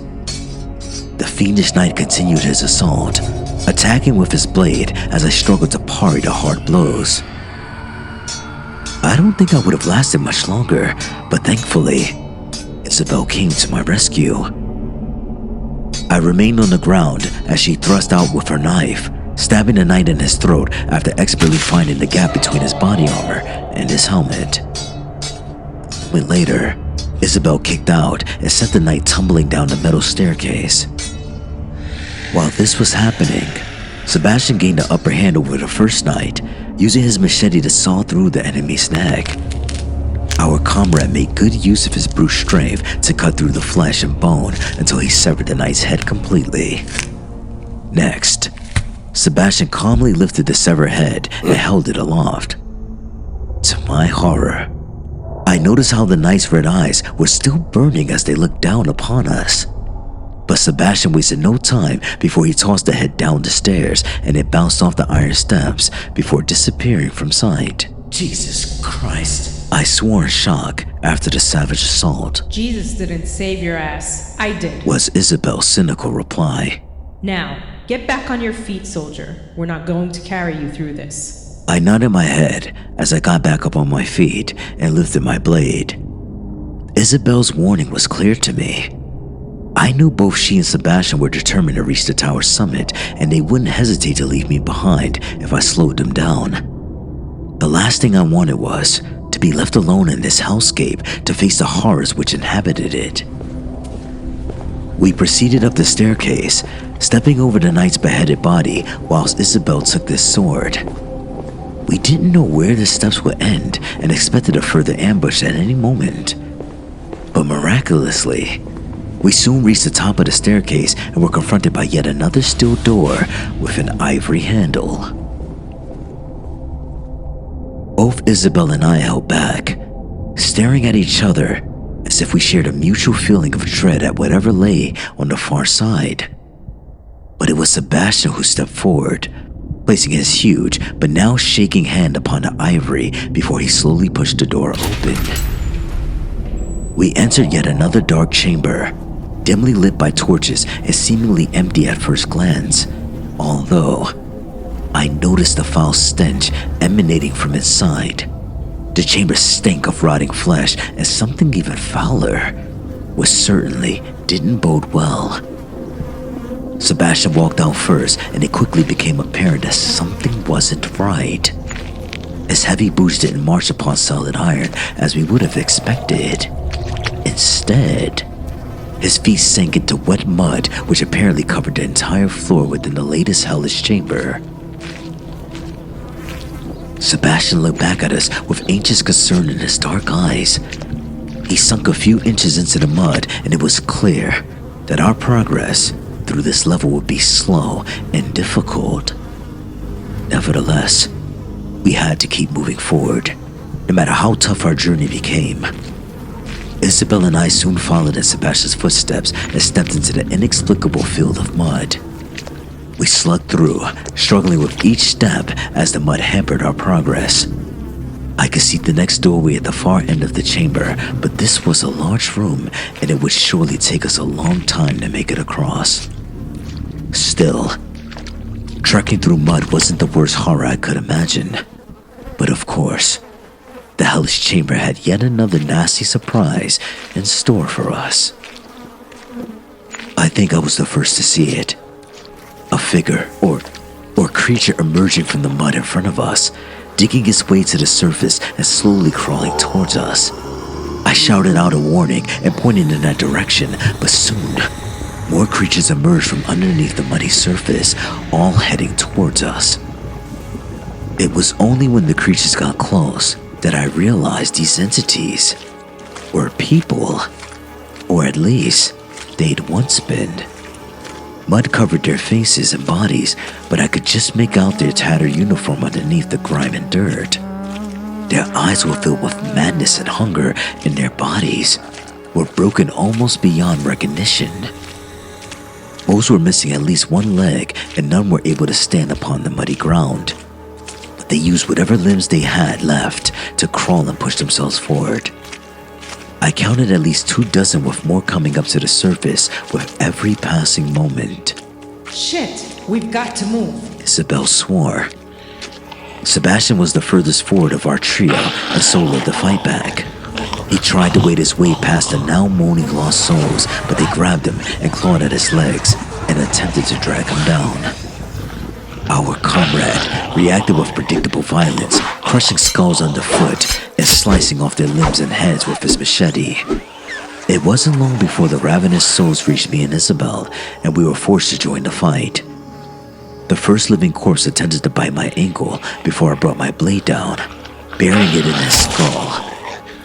That point onwards, I acted like a berserker, thrashing out, slaying zombie after zombie as I slowly fought my way forward towards the door and only exit. All three of us were fighting like hell, but we were seriously outnumbered. I glanced to my left and saw Isabel was in trouble, as 6 zombies had surrounded her. She cried out as the creatures clawed at her legs and started to pull her down into the mud. I moved towards her, wailing like a maniac as I started hacking and kicking. Before long, I slayed all the attackers, cutting their rotting bodies into pieces. I helped Isabel back onto her feet, and she shot me a smile whilst mouthing, "Thank you." I felt satisfied because I returned the favor and proved my worth, but we were still in significant danger. We continued a slow and desperate fight, trudging through mud whilst hacking our attackers up with our blades. The battle was tough and exhausting, but the three of us so nearly made it. Isabel and I managed to find our way to the next door, but Sebastian lagged behind. I hadn't noticed during the violent chaos, but he seemed to be the main target of the legless zombies, as if they had a personal vendetta against him. We saw him about 10 yards behind us, desperately fighting against a host of the undead.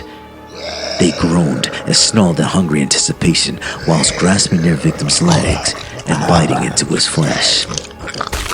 Sebastian roared in fury and fought back with all his might, but there were too many for him. I wanted to run back and go to the aid of my stricken comrade, but Isabel stopped me, placing a firm hand on my shoulder and saying, It's too late, Jacob. And sadly, she was right. Soon, Sebastian's strength faltered and a scrum of mud-caked bodies pulled him downwards. Our comrade dropped his machete and stopped fighting. It seemed he now accepted his fate. Sebastian looked towards us in the last moment, his eyes emotionless and his mouth firmly shut. I wanted to say something comforting to him, but couldn't find the words. And a moment later, our comrade was pulled under the surface, his head disappearing into the mud as the old soldier faced an uncertain but surely horrific fate. I stood watching the now empty field of mud for a long moment before Isabel once again touched my shoulder. I turned to face my female companion and saw nothing but a steely determination in her eyes as she said, We need to keep going. We've sacrificed too much to give up now. I nodded my head in silent agreement before placing my hand on the ivory handle and pushing the door open. Isabel and I both cried out in despair when we cast our eyes upon yet another spiral staircase leading upwards. I began to lose hope at this point, fearing that there was no escape from the dreaded Iron Tower, only suffering and torture throughout our endless ascent. Sebastian was gone now. We didn't speak his name or even verbally acknowledge his demise. I realized our ill-fated companion wasn't at peace. Instead, he'd surely been dragged to a deeper and darker circle of hell, where he'd be subjected to even worse torment. This would surely be our fate too, if or when we fell. I felt like dropping to my knees and screaming in despair, but I couldn't show such weakness in front of Isabel. After a short pause, we proceeded up the staircase. Isabel led the way while I followed. It seemed to make little difference, however, because an attack would come from ahead or behind. We proceeded slowly and with extreme caution, expecting to be assaulted by demonic knights at any moment. But when the attack eventually came, it was in a most unexpected form. I suddenly heard a low hissing from behind, turning to see a red serpent slithering up the stairs towards me. The snake was almost 2 feet in length, its reptilian eyes staring right at me with a predatory zeal as it continued to hiss aggressively and showed its sharp fangs. I shouted out a warning to Isabel before thrashing out with my blade and cutting the serpent in two. My victory was short-lived, however, as a moment later, I was assaulted by a host of multicolored snakes which slithered over each other and up the staircase. The foul hissing was now near deafening, and I saw venom dripping from their fangs as their yellow eyes focused upon me. Isabel could not help, because the staircase was too narrow for two people to fight side by side, and so I had to defend myself, desperately lashing out with my blade in my righteous fury. I called snake after snake in the frenzied battle, and soon the steps were covered in their blood and guts, as the severed snake bodies continued to squirm and slither in a macabre display. I thought I had the vermin beaten, but one plucky serpent managed to get through my defenses and launch a vicious attack before I could react. The creature plunged its fangs deep into my flesh, causing me to scream in agony as I thrashed out to chop the snake in half. Next, I fell down on the steps as I grabbed hold of the serpent's head and tore it from my flesh, prompting another spike of pain. Fearfully, I looked down at the ghastly bite wound in my leg as I soon felt nauseous. I swore I could feel the serpent's poison coursing through my veins, slowly corrupting every part of my body and inducing a horrific pain within me. I screamed again as my brain struggled to process the agony, and for a moment, I thought I'd black out. But in an instant, Isabel was by my side, shaking me vigorously before slapping me hard across the face. Damn it, Jacob, She exclaimed after the slap. the venom can't kill you. You know this. It's going to hurt like hell, but you can't lose consciousness. Believe me, you don't want to give up now. You'll regret it for all eternity. I listened to her advice, somehow managing to stay conscious and get up on my shaking feet. My bad leg was going numb, and so Isabel had to support me as we struggled up the remaining steps before reaching the next door of cold steel. The chamber we entered was unremarkable at first glance. It was dimly lit and typically austere and featureless, but at least my nostrils weren't assaulted by a foul stench. And when we walked on the ground, it was solid. I was still in great pain, however, and so not fully aware of my surroundings or the potential threats within. Stumbling forward, I failed to notice Isabel's sudden change in demeanor as she no longer retained her tough and confident persona, and instead took on an uncharacteristic vulnerability. She let go of me and slowly walked towards the center of the dark chamber. I wondered what was drawing her until suddenly an inexplicable vision materialized in front of me. I thought it was hallucinating at first, but clearly, Isabel saw it too, as she slowly proceeded towards the scene.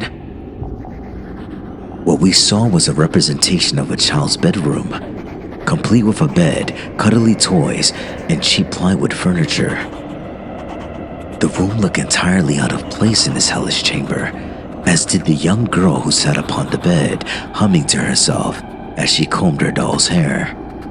The kid only could have been 8 or 9, her dark hair hanging long and her hazel eyes shining with a childish innocence. The girl looked familiar to me, but I couldn't quite place her. She was obviously entirely oblivious to our presence, like we were outsiders, secretly observing our private world. I felt very uncomfortable and unsettled, but noticed how my companion had become emotional, with tears openly rolling down her rosy cheeks as she watched the scene intently.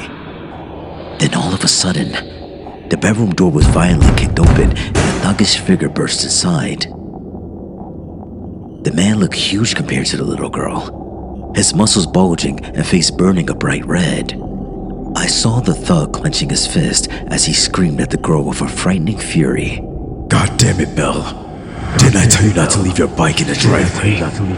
The girl was clearly terrified as she jumped off the bed and cowered in the corner whilst whimpering. I'm sorry, Daddy. But his anger didn't diminish as he charged forward and grabbed her. I'm so sick of this shit. He roared before striking his daughter hard around the head. She cried out in pain, but this didn't stop the animal from hitting her again. Finally, the abusive father ended his sickening assault, leaving his innocent daughter bleeding on her bedroom floor as he stormed out of the room and slammed the door shut behind him. The scene of child abuse was sickening and disturbing, even compared to the horrors I'd already witnessed.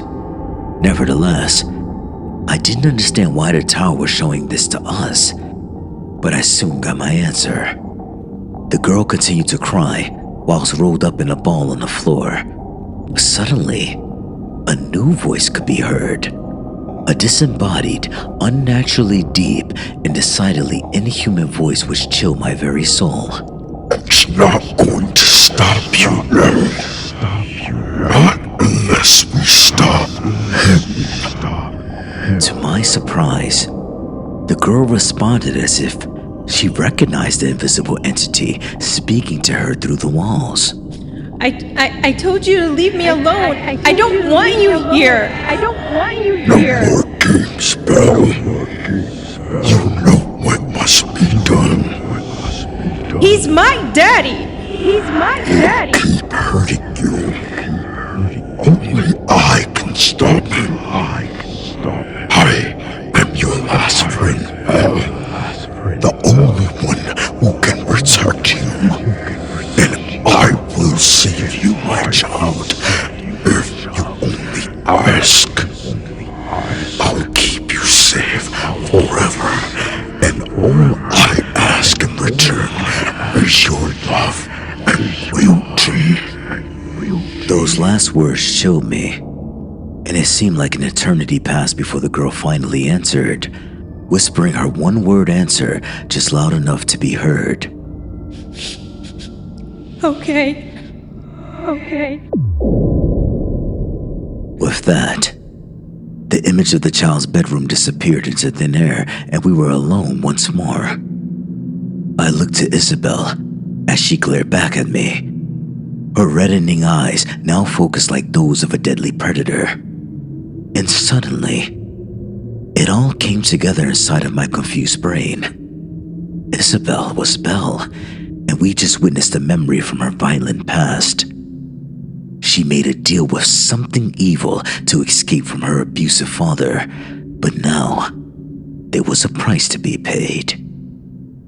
The temperature in the chamber suddenly dropped to freezing, and Isabel's hard stare cut through me as she spoke slowly and carefully in a cold tone. So, now you know. She began. My jaw dropped as I struggled to find words to reply. What did you do, Isabel? I asked fearfully. I noticed how her hand was poised on the grip of her sword as she explained. The Dark Lord saved me from that abusive asshole. He gave me my life back, and I've served him ever since. They used to call me the Angel of Death. Did you know that? I was a sniper, the best in the business. How many souls did I send down to my master? Honestly, I stopped counting after I reached double figures. Send them all to hell. That was my motto. I served Lucifer well in the mortal realm. right up until the day they dropped a 1,000-pound bomb on my head. I shook my head, hardly believing what I was hearing. I don't understand. I blurted out. You fought for Minos, not for Lucifer. You recruited me into the rebel army. She smiled cruelly before replying. I was never loyal to Minos. The Dark Lord sent me to infiltrate his forces and act as a spy within the traitor's army. I've performed this task to the best of my abilities, but what I really excel at is sending fresh souls to the Ninth Circle. She paused momentarily before delivering the killer line. That's where you come in, Jacob. I noticed how she started walking slowly towards me with her blade drawn. Sensing the threat, I started to back off whilst reaching for my own weapon. Why? I asked in confusion. Why me? She shrugged her shoulders whilst continuing her menacing approach. Don't ask me. I'm just following orders. Lucifer wants you, Jacob. I guess he sees potential in you. But take my advice. Don't resist. This will all go a lot easier if you just let it happen. She smiled thinly, her eyes gradually changing color to blood red as she raised her sword to attack. But my heart was filled with defiance. Isabel had betrayed me. But I had no intention of going down without a fight, nor would I ever willingly serve the devil. I was still suffering from the snake's venom, and so, in a weakened state.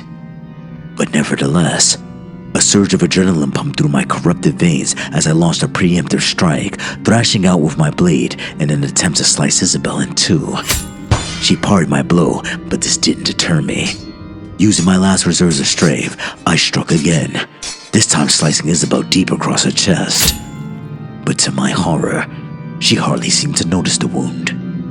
Instead, my opponent merely laughed sadistically, her red eyes burning bright as she launched a retaliatory attack, deftly and precisely using her sword to test my defenses. I managed to block her first few attacks, but then she went low and cut my thigh. I screamed in pain and stumbled backwards. Isabel laughed again as she went in for the kill. I was weak and in a lot of pain, and I realized I wouldn't last much longer. But strangely, at this moment the cryptic advice of the warlock came back to me. Trust no one. Corruption comes from the heart. Destroy the source. Isabel clearly no longer considered me a threat as she raised her sword and prepared to cut my head off. I knew I had only one chance, and so I took a deep breath and made my move, thrusting my blade deep into Isabel's exposed chest. By luck or skill, I struck the right spot, the force of my thrust penetrating her ribcage and plunging straight into her heart. Isabel didn't seem to acknowledge the injury at first as she looked down at her wound in confusion. But suddenly, she cried out blue murder, the red in her eyes fading as her body literally fell apart and dissolved into ashes in front of my very eyes. I stood in shock for a moment, hardly able to believe what I just witnessed. I reckoned Isabel was now with her master in whatever hellscape he called home. The devil would surely punish my former companion for her failure to capture my soul, but this wasn't my problem. I did wonder whether everything she told me was a lie. Perhaps there was no way out of the tower and I would never escape this vile place. Nevertheless, I had to try, even if there was only the slimmest chance of freedom. I was a wreck by this point. My legs sliced open, and the serpent's poison still spreading through my system. But I wouldn't give up, finding reserves that I never knew I had as I limped through the chamber, opened the next door, and practically crawled up another staircase to reach the final room, where I would be forced to face my personal demons head on. As I pushed through the heavy door, I stumbled into a chamber straight out of my nightmares. Before me was a fierce inferno. A house burning against a dark horizon with bodies strewn across a grassy field as bloodthirsty killers whooped and fired their rifles into the air in the foreground. I physically shook as I slowly walked forward across the wet grass, which had inexplicably appeared underneath my feet, and felt the heat from the flames against my skin. There were tears rolling down my cheeks as I walked in the daze towards the inferno, and an immense guilt ate away at me. Because you see, I'd been here before. Back during my mortal existence in the seemingly endless war I'd fought in. The soldiers celebrating this vile atrocity were my former comrades. Soldiers turned crazed killers, dancing in the heat of the fire they'd lit. And there was worse to come. I already knew what to expect, but the horrific scene I was forced to relive almost broke me. The wet grass were 4 fresh bodies lying outside the burning house, each one showing the signs of multiple stab and bullet wounds as their innocent blood seeped into the dark soil. The children were the hardest to see. A boy and a girl, both under the age of 10. I assumed they were brother and sister, once full of life and hope, but now lying dead in the dirt, their lifeless eyes staring up at the stars above. Their mother lay beside them, her dress ripped and breasts exposed. Her mouth was frozen in a horrifying death scream, and I knew she'd seen her children butchered before they finished her off. The last body was that of a white-haired, elderly woman all clad in black. Presumably, she was the children's grandmother, and she'd been shot through the heart.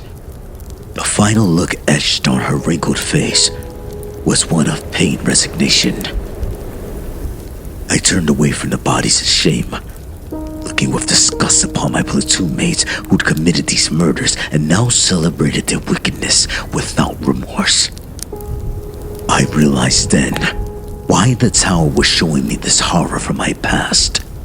This atrocity was pure evil, carried out by the hands of mortal men, and not even the deepest depths of hell could match what we'd done to one another on Earth.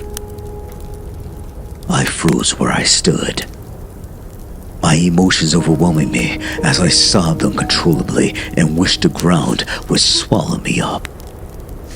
In a way, this is what happened. As the horrifying scene disappeared in front of my eyes, the burning house vanished and the cheery soldiers were pulled into the darkness, and all that was left were the 4 bodies. Except they were no longer the empty vessels of innocent souls. I could only watch the stunned horror as the dead rose. All 4 transformed into something vile and hateful, hissing zombies with ravenous eyes and gaping mouths. They advanced upon me with their hands extended like claws, apparently intent on gaining bloody revenge. For a moment, I considered letting them. After all I'd done, I surely deserved this. But no, I wouldn't give in to the tricks of the tower. I had to keep fighting. At this point, I could barely stand, let alone walk, as the pain from my injuries was nearly overwhelming. But somehow, I summoned the strength to go on, limping towards the steel door at the far side of the chamber. I could hear the vengeful ghouls behind me, rambling along, slowly but making good progress as they snarled and hissed in spiteful anticipation. I didn't turn around as I shuffled across the cold metal floor, my whole body aching with every movement. I got within 10 yards of the door before I collapsed in exhaustion, no longer able to walk and so reduced to crawling. The zombies were right on top of me now, gasping and clawing at my dragging legs as I desperately tried to kick them off. I felt helpless as he began to drag me backwards, and I was sure I was done for. But, to my immense surprise, the attack ended as abruptly as it had begun. I turned my head in astonishment, only to see the murdered family standing and watching me. They suddenly ended their murderous assault upon me, and their dead eyes were no longer filled with hate. Instead, I saw a deep sadness in the woman and the children as they looked down upon me. It was almost as if they pitied me. All I could do was make a wholly inadequate apology, mouthing, "I'm so sorry." With that, I turned my back on the victims and continued my slow retreat, finally reaching the door and pushing my way through to the other side. I stumbled in surprise, only just stopping myself from falling over the edge. Amazingly, I'd made it to the summit of the Iron Tower, surviving against all the odds. I suppose I should have been relieved to escape the dark and seemingly endless staircases and hellish chambers, but the world I emerged into was hardly an improvement. Instead of sunshine, I was faced with a blood-red sky, and the air was anything but fresh, as my nostrils were filled with the foul stench of death, decay, and burning flesh. My weary eyes slowly scanned downwards as I heard the distant cries and clashes of far-off battles. Several hundred feet below me was the doomed city of Dis. Hell's capital was seemingly infinite, as all I could see in every direction was crumbling buildings and military fortifications. There must have been hundreds of fires burning across the hellscape, and the city streets were full of broken and torn up bodies. But most chilling of all were the huge, towering demons who stalked the streets, 60-foot tall giants whose roars filled the rancid air as they literally stomped on any lost souls still foolish enough to be caught out in the open. These wicked minotaurs were Satan's elite troops, the core of his vile army tasked with crushing Menace's rebellion. I had seen one when I first arrived in this, but that demon was dispatched by a horde of bloodthirsty zombies fighting for the rebel army. But it seemed the tide had turned. Lucifer's foot soldiers now dominated the battlefield as dozens charged through the city, crushing and destroying everything in their path. I noticed how they were advancing towards the central point, which I realized was the pyramid-like structure where we had been briefed before we were sent to battle. Satan's forces were surely gunning for Minos, and I reckoned his foolish rebellion would soon be over. But I didn't care about any of this. I was done. The pain overwhelmed me as I collapsed onto the cold metal balcony, the tower spire above me, and the burning city below. I'd been promised my freedom if I reached the summit, but it seemed this had been yet another lie. I was distraught and entirely beaten. I did consider throwing myself off the edge, but what would be the point of that? This was hell, and I couldn't die for a second time. It seemed there was no escape, and I was in fact doomed to an eternity of torture and suffering. But suddenly, I spotted something in the corner of my eye, a winged creature descending from the crimson sky above. At first, it was a little more than a dot on the horizon, but the flying entity was coming even closer and evidently heading straight for me. I didn't have the strength to fight or flee.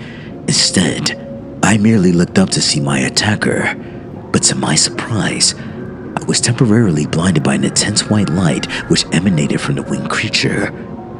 I shielded my eyes as the entity landed with a heavy thump on the metal, just yards from where I sat.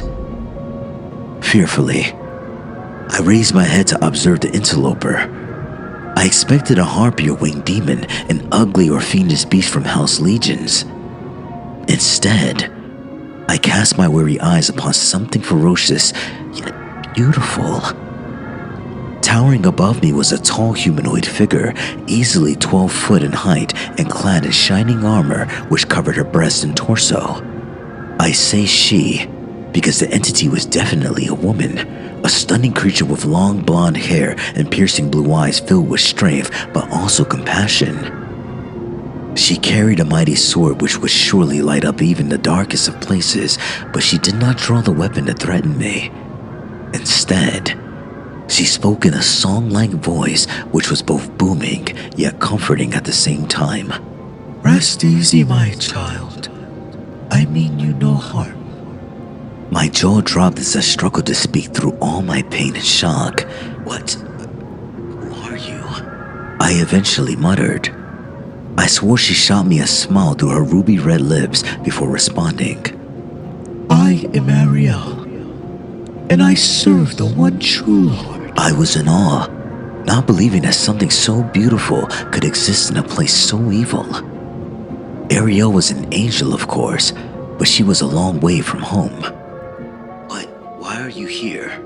I asked sheepishly. To observe, Was her simple answer. look. She pointed her sword to the city below, where an epic battle was about to occur.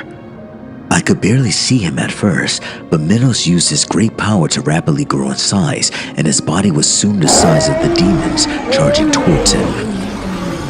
He maintained the form of a bearded giant, but with a thick snake-like appendage wrapped around his immense body. The demons roared as they launched their assault with fiery swords in hand. But Minos remained calm, using his serpent-like tail to thrash out and strike the monsters.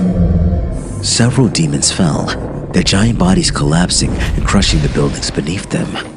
But the attackers kept on coming. Next, Minos used his dark powers to summon fire from thin air, propelling fireballs which consumed the advancing demons.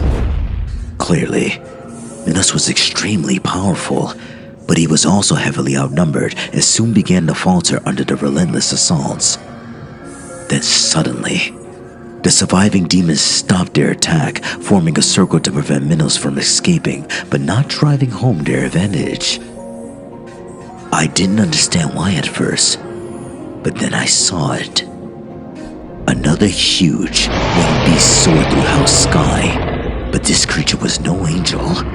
Quite the opposite, in fact. I froze upon witnessing the monstrosity, a gigantic dragon colored jet black. The beast was easily the size of a boss, with a vast wingspan, burning red eyes, and a huge maw full of razor-sharp teeth. I had seen the monster before, shortly prior to my entrance to the Iron Tower, and I knew who he was. Lucifer, Satan, Lord of the Flies. The devil was here to deliver bloody vengeance upon the traitor. Minos looked up at the last possible moment, and even from a distance, I could see the terror in the giant's black eyes. The beast spread fire, delivering a stream of white fire which hit Minos far above and set his exposed body alight. The giant cried out in agony as the dragon dived into him with his sharp talons exposed. Minos fought back with whatever strength he had left, using his tail to lash out at the beast. He managed to drive Lucifer back temporarily, but couldn't last for long. I watched in shocked awe as the fire engulfed Minos and Lucifer went in for the kill, knocking his opponent down to the street before he bit deep into the still screaming giant's flesh, eating the traitor while he still lived. I turned away in disgust, not wishing to witness the sickening scene which would surely follow.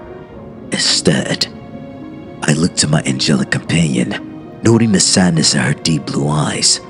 So, it's over, I said quietly. Minos' rebellion has failed. Yes. Ariel replied with a tone of deep regret. Lucifer has regained control of his unholy kingdom.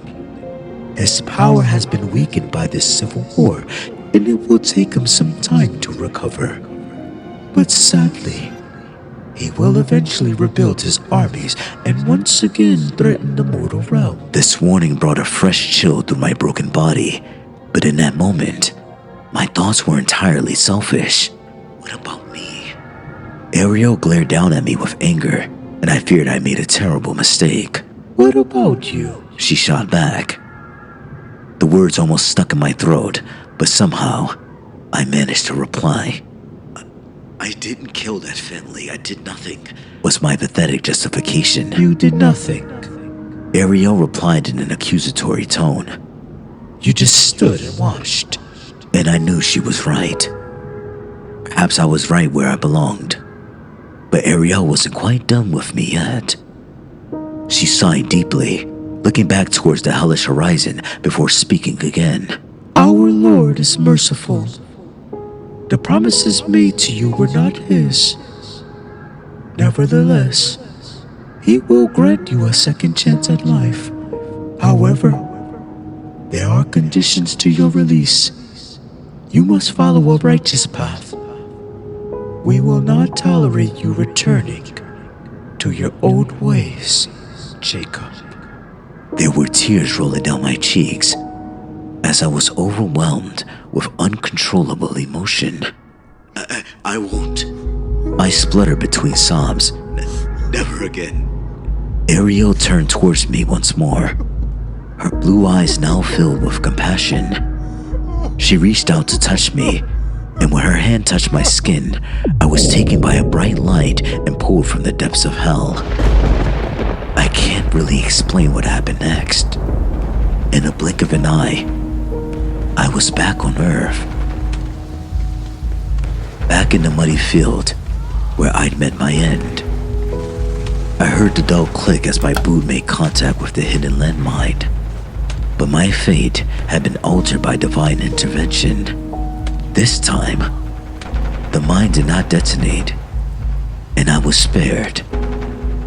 God had given me a second chance, but I still remembered everything. And so, this is my story. But I see it not as the end, but rather the beginning. I deserted from my unit soon after my near-death experience. I just couldn't face the bloodshed and carnage any longer. I haven't decided what to do with my second life. But I know I'll never lift a gun again. Never again will I inflict violence upon my fellow man. And I intend to spend the rest of my mortal existence trying to do some good in this screwed up world. And that's all I have to say about it.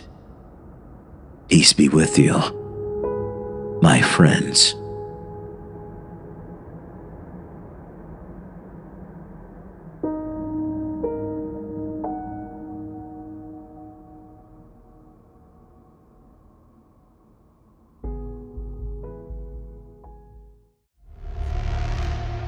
This concludes our story. Thank you for listening. I hope you enjoyed the content. Please like, comment, and subscribe, and I'll see you in the next video. Bye.